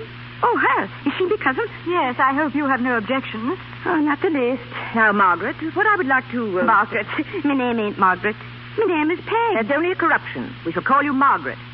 All right, but don't forget if I forget the answer. Don't blame me, will you? Me father always calls me Peg. We have very little interest in what your father calls you. You will kindly leave him out of the conversation. Then it's all I will leave him out of. No temper if you please. You are here to learn how to conduct yourself. You may go to your room now, Margaret. Jarvis will show you the way. Margaret. Oh, it's me, you mean? Now, there you are, Aunt. You see, when you didn't say Peg, That'll do. Go to your room, please. Very well, ma'am. Thank you, ma'am. Well, a nice package you've delivered, Sir Gerald. Oh, she's not so bad. She's really very sweet. You'll have to be patient with her for a while, that's all. Patient? Oh, it's going to take more than patience to make anything of her. Oh, I say, Ethel, don't be so hard. After all, you know, we are being paid for it. Am I right, Jerry? Quite right, Alaric. I imagine you might be able to use the additional income. Use it? Oh, I think that's very good. That's really amusing, especially since we have no other income. Alaric, don't be vulgar. Well, it's too humiliating to be paid for keeping someone in the house. Well, of course, she's not to know that. She's a guest here, and she has to be treated as one. I say, was that Thunder? I say, Mrs. Chichester. Well, Jarvis? Is the young lady to stay, Mrs. Chichester? Of course she is. Well, I unpacked her things, madam, but she's packed them again, and she's on her way out. What? Where is she? Which way did you go? The back way. I say we got to stop her. I'll get her. Wait here. There you are. I knew we'd lose all the money.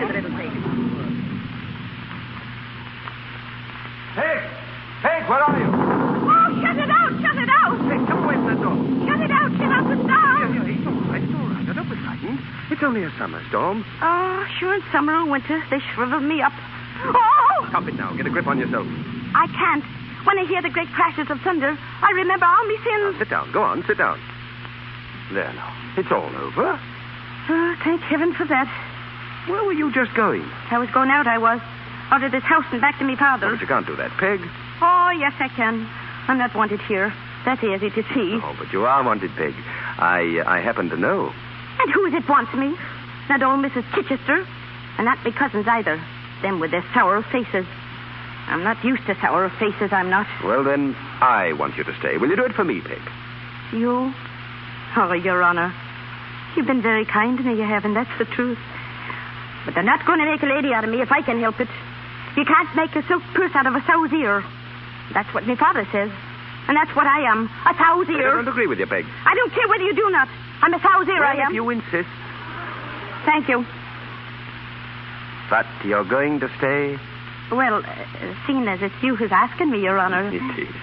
And you mustn't call me Your Honor. My name is Jerry. Jerry. Do you want me to call you Jerry? Well, why not? We're friends, aren't we? Oh, yes, but we're not as good friends as all that. Well, we will be soon. You're very sure? I'll stake my life on it. Would you now? Then you don't value it much. Oh, yes, I do. Perhaps more than I ever did before. Margaret? Margaret? Oh, glory be, it's herself. I see. Here she is, later. Margaret, where were you going? Sure, and I was going out, I was, but I changed my mind now because only Jerry here asked me to. Margaret? Jerry? Oh, I say. And why shouldn't I call him Jerry? He's my friend, isn't he?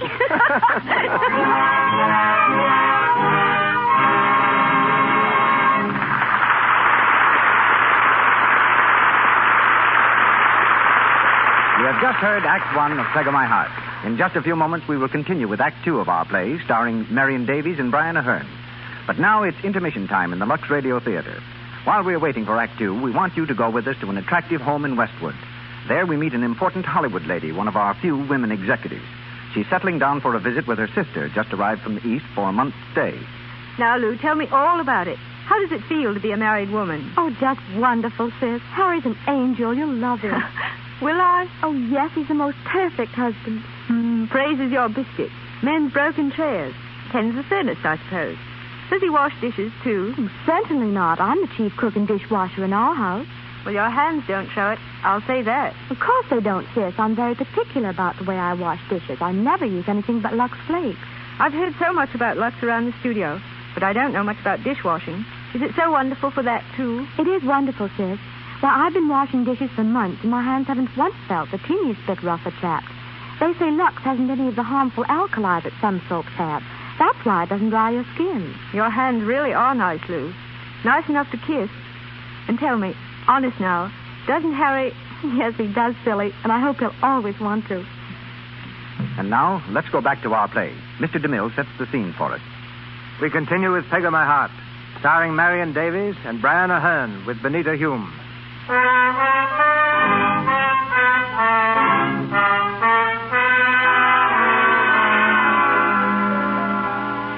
1 month has passed since Peg first came to the Chichester home. A month of training and study that's been all work and no play. In the living room, we find Ethel and Christopher Brent, a friend of the family. Brent has been a frequent visitor, and Peg has come to know him and to dislike him intensely. He's just been shown in by Jarvis, and coming quickly across the room, takes Ethel's hand. Ethel, how are you, darling? Oh, I'm all right. Glad to see me. Why not? Where is everybody? Mother's lying down and Eric's around someplace. And your little Irish cousin? Oh, my little Irish cousin. You seem very interested in her. Child amuses me. Are you sure that's all? Oh, Ethel, please. I refuse to be drawn into an argument about anything so ridiculous. I'm sorry, Chris. It's just nerves. Things have been rather trying this past month. Yes, for me, too. Ethel, I'm at the crossroads. What do you mean? And it's the end between me and my wife. We quarreled again last night. About you. Oh, how interesting. She's heard some talk about us. She put the worst construction on it naturally. And what do you intend doing? Separate, of course. She won't give me a divorce. But I'm leaving for France tonight. Alone? Yes, unless someone goes with me. Oh, naturally. Ethel, if my wife does set me free, will you marry me? I don't know, Chris. I want you, Ethel. I need you. Until you grow tired of me as you're tired of your wife? I'll never grow tired of you. I love you, Ethel. You know that, don't you? Don't, Chris. Why not? No, please. Darling, Hello. Oh, don't mind me. I was told to come down here and study. And was it absolutely necessary to choose this room?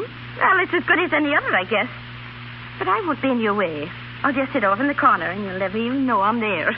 Chris. Oh, it's quite all right. I was just about to leave anyway. Oh, were you? Well, I hope you're not leaving on my account, but goodbye, Mr. Brent. Goodbye.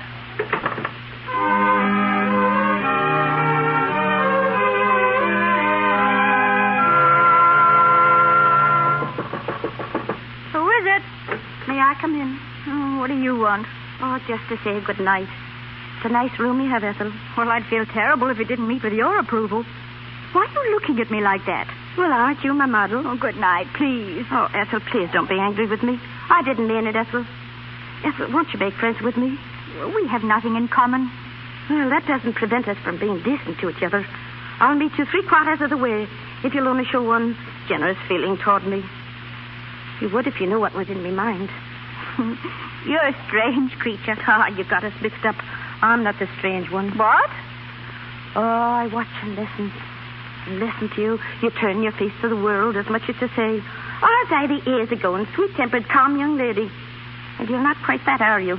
Well, what am I? Of course. You've got the breeding and the beautiful manners. But you have a temper. And it's a beautiful temper. It's a shame for you not to let it out in the daylight so that everybody can see it. But you can't, can you? Because it's not good form.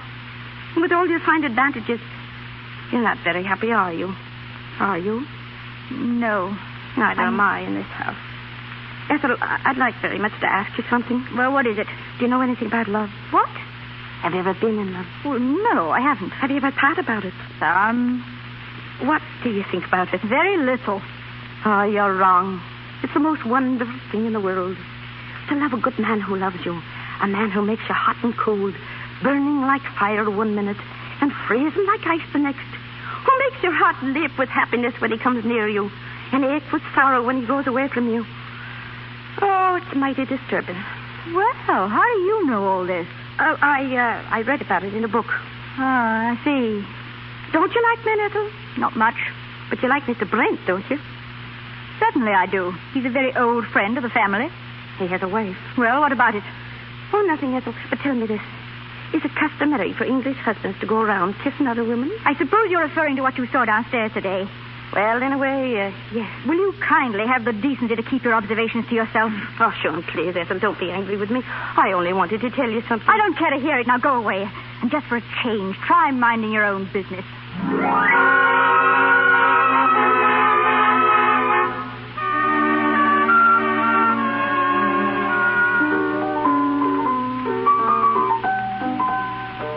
You'll find Miss Peg in the drawing room, sir. Oh, thank you.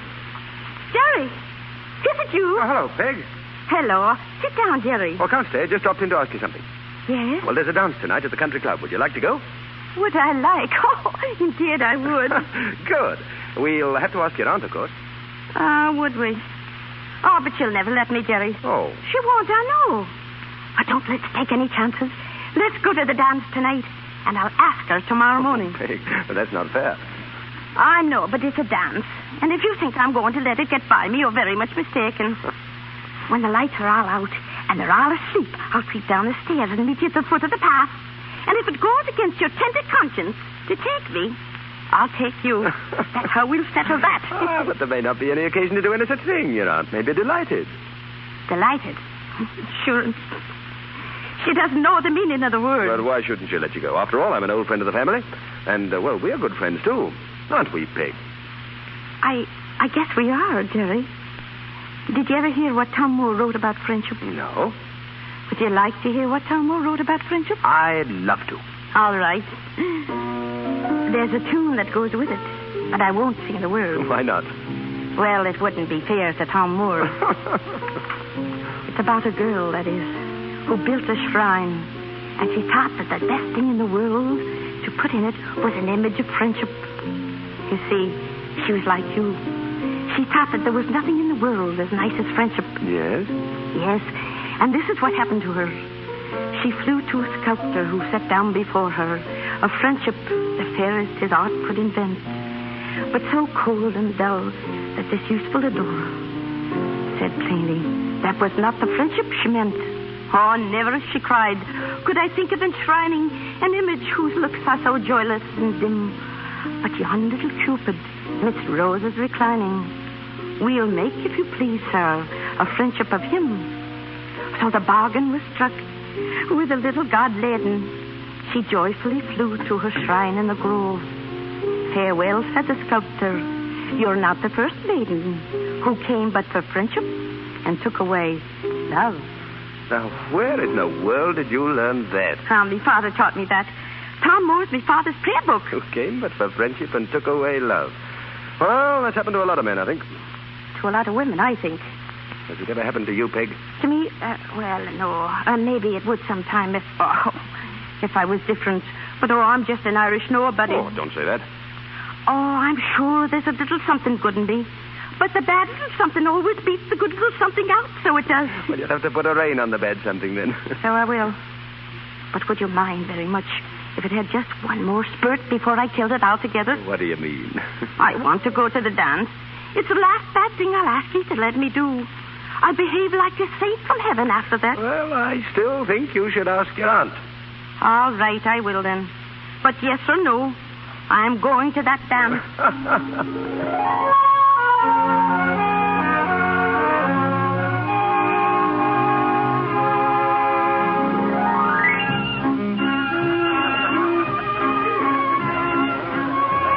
You happy, Peg? Happy? Sure, the whole world's going around with this one waltz. And I'm going around with it, too. I'm dizzy, I am. Shall we sit down? No, it'll be over so soon. An hour more, and I'll be creeping back like a thief in the night. You shouldn't have come here, really. Don't I know it? And isn't that why it's such fun?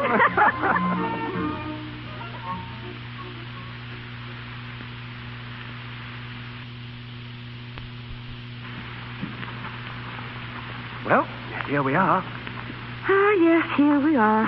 Sure, it's been a glorious night, Jerry. I'm glad, Peg. All the while I'm supposed to have been asleep upstairs, I've been stealing the time. I'm a thief, I am. Well, you're a lovely thief. The sweetest. What? You'd better go in. I know that. But what are you going to say to me? Something it might be better to say in daylight. But why in the daylight? With the beautiful bright moon so high in the heavens. Oh, go on now. Someone may hear us. I suppose you do know best, but that's a magnificent moon. Well, good night, Jerry. Good night, Peg. Oh, Jerry. What is it? I heard something. There's someone over there by the tree. Do you see him? Yes, it looks like Bradley. Bradley? Who's he? Christopher Brent's chauffeur. Oh, of course it is. That's Brent's car at the end of the drive. Now, what's he doing here at this hour? Sure, and I think I have a very good idea. Good night, Jerry. Peg, wait. I can't. I've got to go in. Good night, Jerry. Good night, Peg. Who's there? Is that you, Ethel? What are you doing down here in the dark? I could ask the same of you. What are you doing with your hat and coat on at this time of the night? And a traveling case with you, too. Go to your room, please. What, are you going away? Keep your voice down. Mr. Brent's car is out there. Were you going away with Brent, were you? Answer me, Ethel. Yes, I am. We're taking the boat to France. Oh, no, you're not. You're not going out of this house tonight. If I have to wake everyone in, Well, wait then. They can't stop me. Nothing can stop me now. And what do you suppose you'd be going to? Awaken and sleep in purgatory, sure. Get out of my way. He has a wife, Ethel. He hates her, and I hate this. Is it my fault she won't give him a divorce? And is that what he told you? And did you believe it? It's him that won't get the divorce. He wants her money. And he wants you, and he can't have both without lying to you. You're mad. It's the truth, I'm telling you. You've got to believe me, Ethel. You leave me alone. No, you're not getting in my car tonight. And I'm the one who'll see to it. Come back here. Come back. Bradley. Good evening, Miss Ethel. It's not Miss Ethel. Where's Mr. Brent? Well, he's at the Boar's Head Tavern, miss, but... Is he waiting for her? Well, miss, I... Then you can take me to him. But Miss Ethel is No, supposed Miss to... Ethel ain't coming. Now get in there and drive. Go on before I blacken your two snaky eyes. Yes, miss.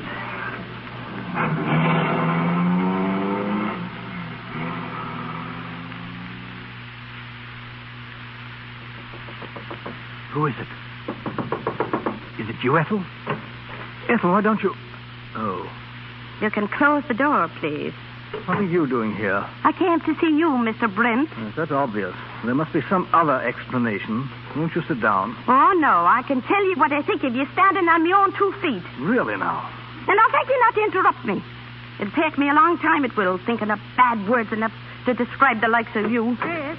Oh, come in, Ethel. We have a visitor. I thought she'd be here. You may go now, please. And leave you to go gallivanting off with this parlor snake? Oh, no. I came here to tell him what I think of him. And I'm staying here till I've finished. You stay out of my business. Oh, was it a snake I called you, Mr. Brent? Well, you're worse than a snake and a whole foot lower. A decent girl wouldn't lower herself to step on you. But you fooled Miss Ethel here, and now you're going to tell her the truth. Did you hear what I said? Get out. Oh, let her alone, Ethel. She's very amusing. The whole situation is amusing. Chris. Quiet. Amusing, is it? Well, then why don't you answer the door? Chris, we're found here. Don't let them hear you. Ethel, get into the other room. What? Go on, I can take care of this. Well, what are you going to do? Go on now, please, go on. Come in, please. Are you mad? Is this him, Mrs.? Yes. Good evening, Chris. Oh, how do you do, Claire? Oh, Claire, is it? Yes, Claire Brent. I'm Mr. Brent's wife. I don't believe I know the two gentlemen, Claire. Oh, excuse me. Mr. Doyle and Mr. Flint. Detectives. They didn't come to pay a social call. Well, have you gentlemen seen all you wish? I think it'll do. It'll stand in any divorce court. Thank you. Claire, you can't do this. What's your name, young lady? Don't answer them. And why not? I'm not ashamed of it. My name's Peg O'Connell. Thank you. Is that all, gentlemen? That's all. Good night, Chris. Well, that's that. I suppose you know what you've done, Miss O'Connell. Yes, Mr. Brent. I've shown you up for what you are. Ethel, you can come out now. Peg. Oh, Peg. Oh, there, now it's all right. Everything's all right. But it isn't. Not for you, it isn't. Don't you understand? The newspapers, they'll name you as a correspondent. They'll think that you were the one who was... Oh, let them think what they want. There's only 2 people in this whole wide world I care a hang about. One of them is me father. Oh, he'll know it's a lie. And the other one, he'll believe whatever is in his heart to believe.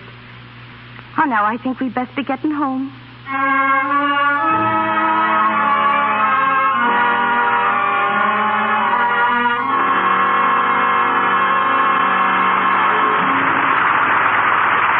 pause for station identification. This is the Columbia Broadcasting System.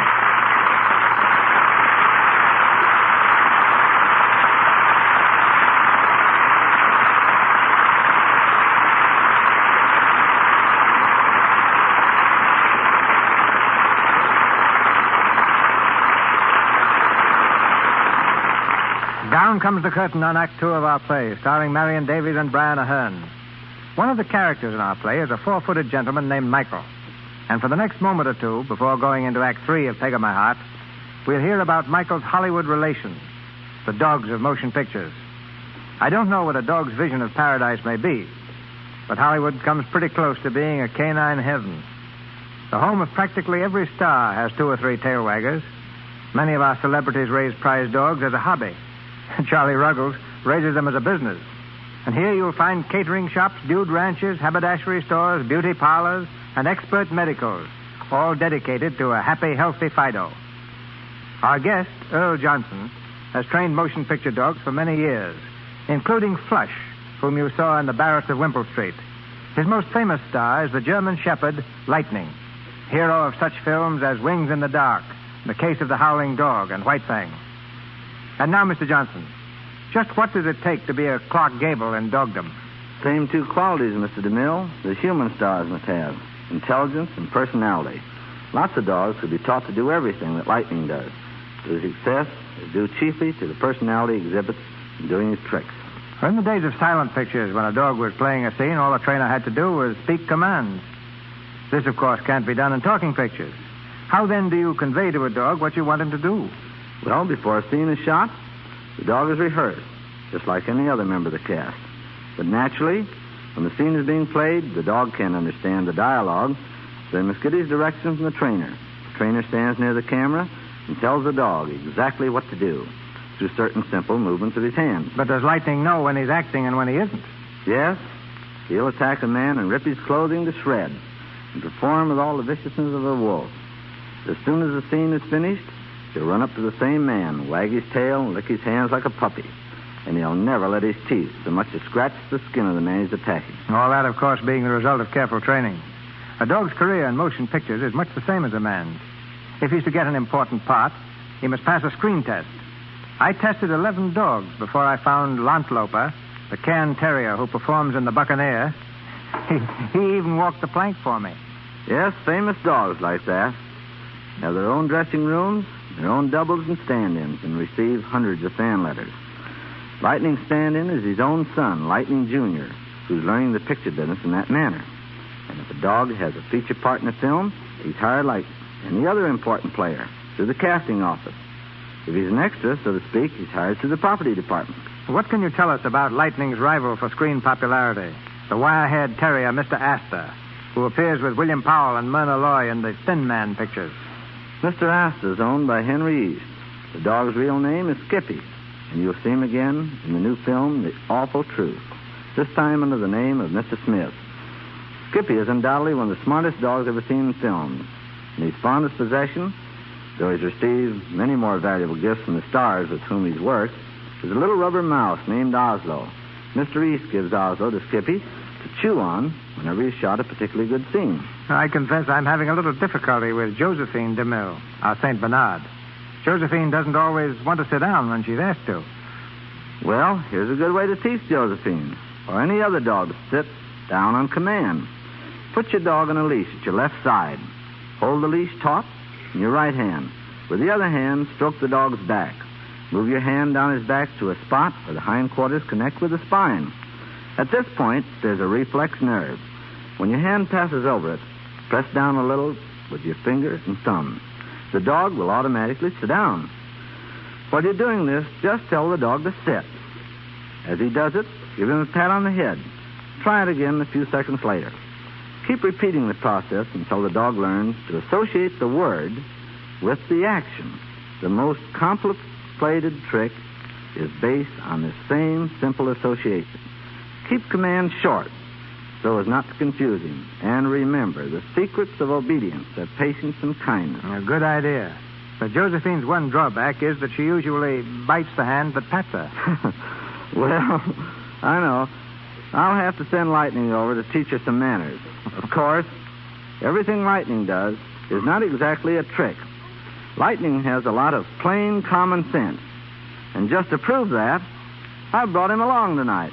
Lightning, say hello to Mr. DeMille and all the listeners. You speak to him? That's fine. Now, there's just one more thing, Lightning. A long time ago, when I used to give you a bath with just any kind of ordinary soap, what'd you do whenever I got your tub ready? Well, you don't need to have such a sour face about it. I know. You didn't like it. But now that I wash you in Lux Flakes, tell the people how much you enjoy a bath. Oh, that's fine. That's exactly the right answer. No wonder your coat has never shrunk. Okay, Lightning, and thank you all. Thank you and Lightning both.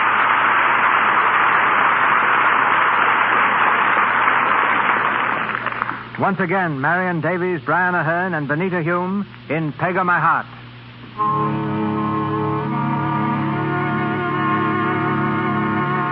It's early the following morning, and Peg has already announced her intention of returning to Ireland. Her aunt, knowing nothing of the events of last night, realizes that if Peg leaves, the Chichester family will lose the money they receive for her training. In a desperate attempt to keep Peg in the house, she's persuaded Alaric to make a proposal of marriage to her. Alaric, the family martyr, knocks nervously at Peg's door. Oh, I say, Margaret. Come in. Hello. What is it, Alaric? Here, Micah, stop that. Yes, I'm afraid that dog still doesn't like me. Oh, he's all right. He's smart, too. I say, Margaret, you're not really going to leave us, are you? I am that. And if you'd excuse me, I think I'll go on with me packing. I say, why? Why? Have you seen them on in papers, Alaric? No. Can I get them for you? Oh, no, Alaric. I know what's in them. I say, Peg, there's something I want to tell you. Do you know, I've grown really awfully fond of you. It nearly choked you, didn't it? And when did you find that out? That you were fond of me? Just now, when the thought struck me that perhaps you really meant to leave us. The idea bruises me. What does it now? Positively bruises. You'll get over that. No, I don't think I shall. Do you know, I'm going to do something I've never done before in my life. Something useful? What? Certainly not. I'm going to ask a very charming young lady to marry me. What do you think of that now? And who do you think it is? I don't know. Guess. I couldn't guess who'd marry you, Alaric. It's you. Me? Oh, pardon. Then it's all right. It's the most wonderful thing I've ever heard in my life. What? Oh, yes, of course, good. Fine, splendid. Yes, of course, there are one or two little things to be settled first. Only one or two? Oh, just little things. In the first place, I must insist on a little obedience. And no Michael. Oh, I couldn't have Michael? No. I'm very firm about that. Very firm about it, yes. What could you offer me in his place? What could I offer you in the place of... Why, myself, of course. Thanks, I'll keep me dog. Oh, come, I say, you don't really mean that. You don't actually mean that you're refusing me. Could I make it any plainer? I'm refusing you, Alice. Really? Really. Positively? Positively. Oh, I say thanks very much. Goodbye, old girl. What? And thanks again. I can't tell you how much I appreciate it. Cheerio.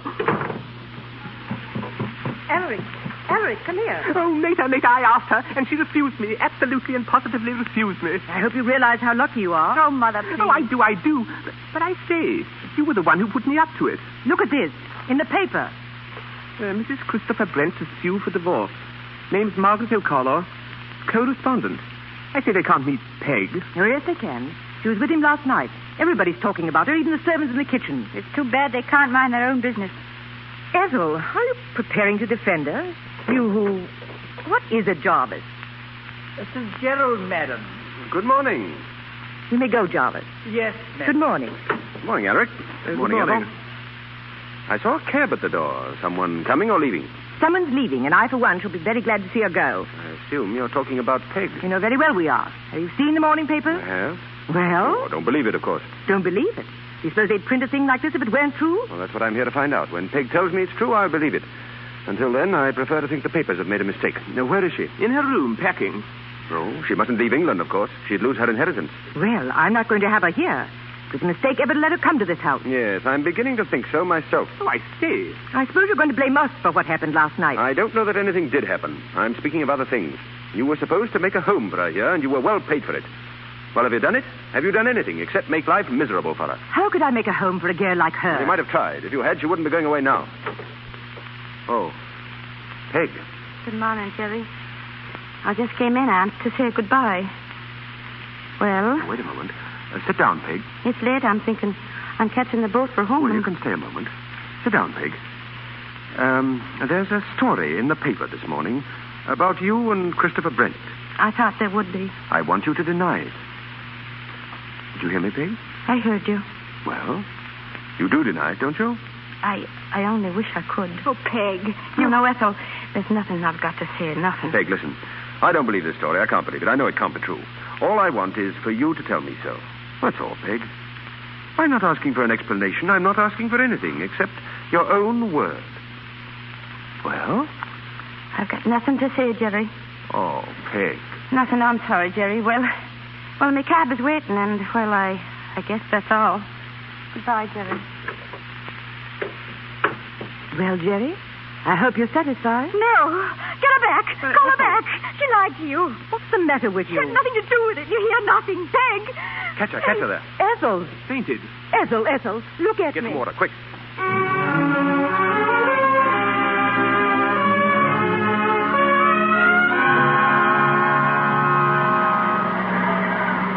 Passengers this way. Show your tickets, please. Will you let me through, please? No more visitors, miss. But I'm not a visitor. I've got a ticket for the boat I have. May I have a seat, please?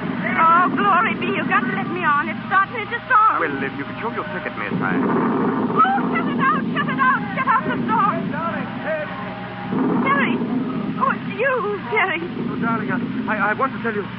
Oh, Jerry. Hold me, Jerry. Hold me. It's all right, Peg. It's all right. It's over now. Oh, Jerry. Sure. And I thought it was a punishment for all my sins that time. For lying about Chris Brent? Oh, Jerry, I was hoping that you know the truth, but you're not angry with me. Oh, I couldn't be angry with you. I love you, Peg. Jerry. What? Did you hear what you said? I think so. Did you mean what you said? I'm sure of it. Oh, Jerry, hold me. I think I feel another song coming on.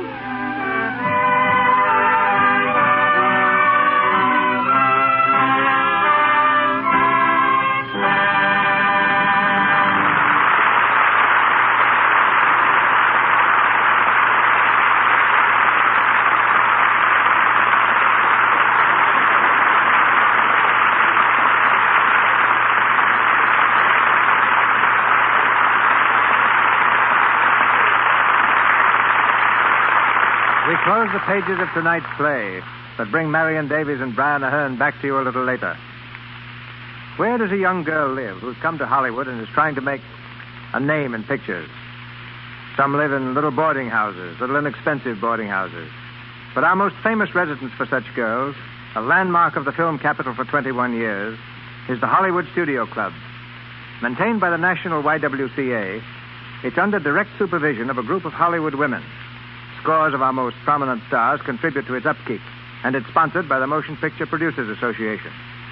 Mrs. Arthur S. Heineman, Assistant State Superintendent of Schools, is chairman of the Studio Club, and Mrs. DeMille, I'm happy to say, is vice chairman of its directing committee, which includes Mrs. James Gleason and Lois Wilson, while Louise Dresser and Mary Pickford are on the advisory committee. But the person to describe what the club is and does is Miss Marjorie Williams, its director for 16 years. Mrs. DeMille tells me, Miss Williams, the club is always filled to capacity, which means that about 100 girls call it home. Of these, who at the moment are making a bid for fame? Well, there's Virginia Walker, for example, a young actress whose portrait occupies an entire page in this month's Esquire. Ida Vollmer and Catherine Aldridge, who appear in the Vogues of 1938, are still with us, and so is Evelyn Keyes, the young Southern girl discovered by Mr. DeMille. Also with us are the secretaries of Eddie Cantor and Myrna Loy, and writers, singers, dancers, script girls, extras, radio actresses, and film cutters. Work in the picture business, you know, is seldom steady. There never was a time when all our girls had jobs, but as a rule, more than half are working at the same time. And who pays the rent when there's no pay envelope coming in? Well, if a girl has exhausted her savings, we do our best to help until she gets a job. Remember, the girls who come to Hollywood are determined to make good. Yet there are hundreds of girls to every job, but still they come.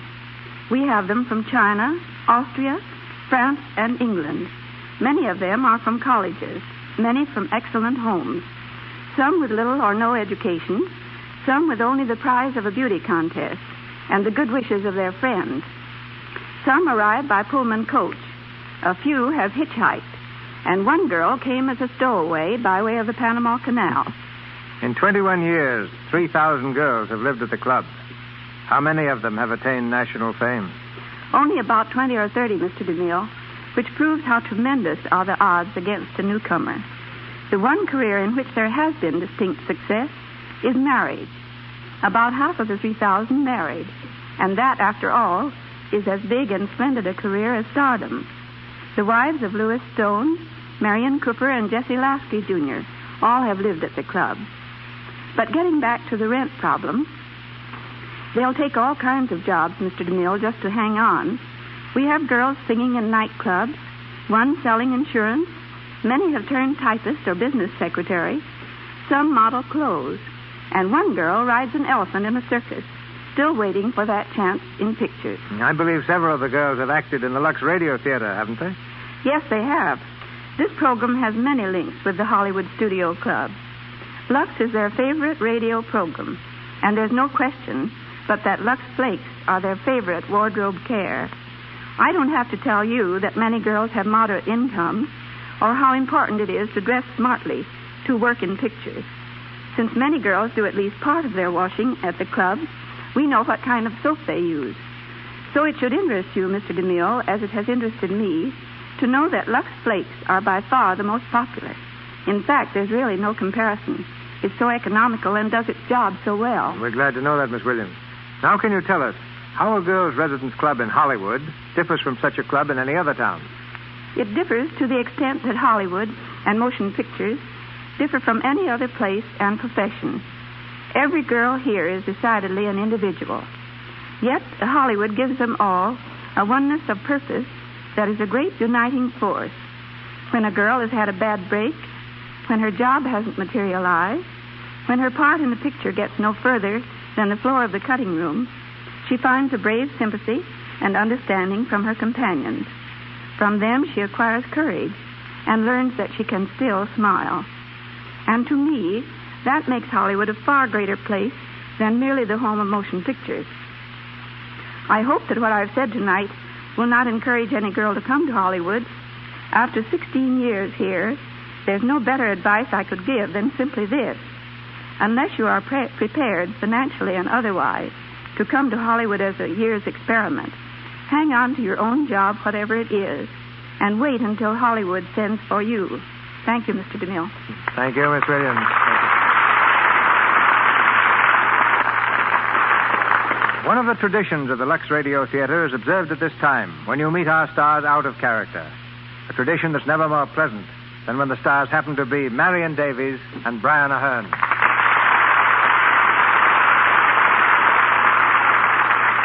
It seems few things interest our listeners more, Marion, than news of the current activities of a star. What's she doing, and what does she plan to do? So what can you reveal to us about yourself? Only this, Mr. DeMille, that I'm looking forward to doing a picture soon. And I've been reading several manuscripts to find the right one. Recently, Walter Wanger kindly offered me his next color picture. And this month, I was very much flattered to receive an invitation from Mr. George Bernard Shaw to come to London and do the picture Pygmalion. I greatly admire George Bernard Shaw, and I'd love to do Pygmalion, but Warner Brothers have the first claim on my services. Moreover, I used to like the idea of making 2 or 3 pictures a year, but now I think that you, Mr. DeMille, have the right idea. Just to make 1 good picture a year. And it's been awfully delightful returning to the Lux Radio Theater, and I want to thank everyone here on the stage for the marvelous help in making this such a grand evening. Yeah, thank you, Marion. It's been lovely. Thank you. A word now from our air-minded leading man, Brian Aherne. A few days ago, the newspapers had Brian in a plane accident at Palm Springs. It was my plane, all right, Mr. DeMille. I wasn't in it. And are you going to tell us that you weren't in your plane last month when it made that forced landing in Pennsylvania? No, Marion. I'm afraid I was very much in it. I thought it might be fun to fly to New York from Hollywood all alone in my open plane, but I had no radio and no landing lights. Well, there came a moment when I miscalculated the change of time and found to my horror that the sun had set behind me when I had counted on another hour of light. I ran into a thick ground mist and spent a very few bad 10 minutes wondering just what to do. Then through the trees I managed to spot a dark patch that turned out to be a pasture, and I set the plane down with a few bumps. Well, quite a few people collected, and when I asked where I was, they told me I wasn't very far from Gradyville. Well, I'd never heard of Gradyville, but I knew I was only about 20 miles from Philadelphia, so I inquired the way there. The name seemed to stump them all for a while, until finally one bright-minded individual said he guessed that Philadelphia must be somewhere t'other side of Gradyville. And with such specific directions, I found it next morning and was safely in Newark Airport an hour later. Were you flying to New York to settle details for another stage play this winter? At the time, yes, Mr. DeMille, but I'm working on the Hal Roach picture Merrily We Live at the moment, and it seems to look as though I might not make it. But I'm learning the art of blind flying, and that's almost exciting enough to compensate for no play this year. Till next time, then, thanks and good night. Good night, Mr. DeMille. Good night, Miss Davies. Good night, Mr. Aherne. Thank you, Miss Davies and Mr. Aherne. Ladies and gentlemen, this is your announcer, Melville Ruiz. There's another outstanding show awaiting you next Monday night, and Mr. DeMille tells you about it in just a moment. Assisting our stars tonight were Edward Broadley as David, Eric Snowden as Christopher Brent, Doris Lloyd as Mrs. Brent, Michael Fitzmaurice as Port Officer, Wallace Roberts as Flint, Lou Merrill as Bradley, Frank Nelson as the guard, and Ingborg Tillish and Doris Luray as Irishwomen. Louis Silvers appeared through courtesy of 20th Century Fox Studios, where he was in charge of music for the new film Second Honeymoon, and Mr. McDonald through courtesy of Columbia Studios. Now, just before Mr. DeMille returns, we want to remind you that this is the time to help the 1937 drive to fight tuberculosis. Help make the world safer. Purchase your supply of anti-tuberculosis Christmas seals now. Use them on all your Christmas mail. Show that you're helping fight the dread disease, too. Buy seals for Christmas, and you buy health for the new year. And now, Mr. DeMille. Around our microphone next Monday night will be grouped several of Hollywood's most popular performers, playing a drama that triumphed on Broadway and became one of Samuel Goldwyn's most successful motion pictures. It was applauded the world over under the title of These Three, a powerful and original drama with a splendid romantic feeling. It stars Barbara Stanwyck, Errol Flynn, Mary Astor, Constance Collier, Alma Kruger, and Marcia May Jones.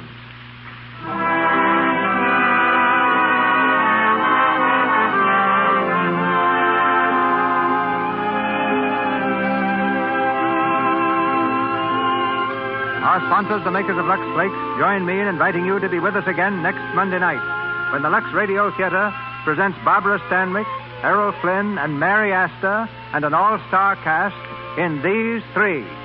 This is Cecil B. DeMille saying good night to you from Hollywood.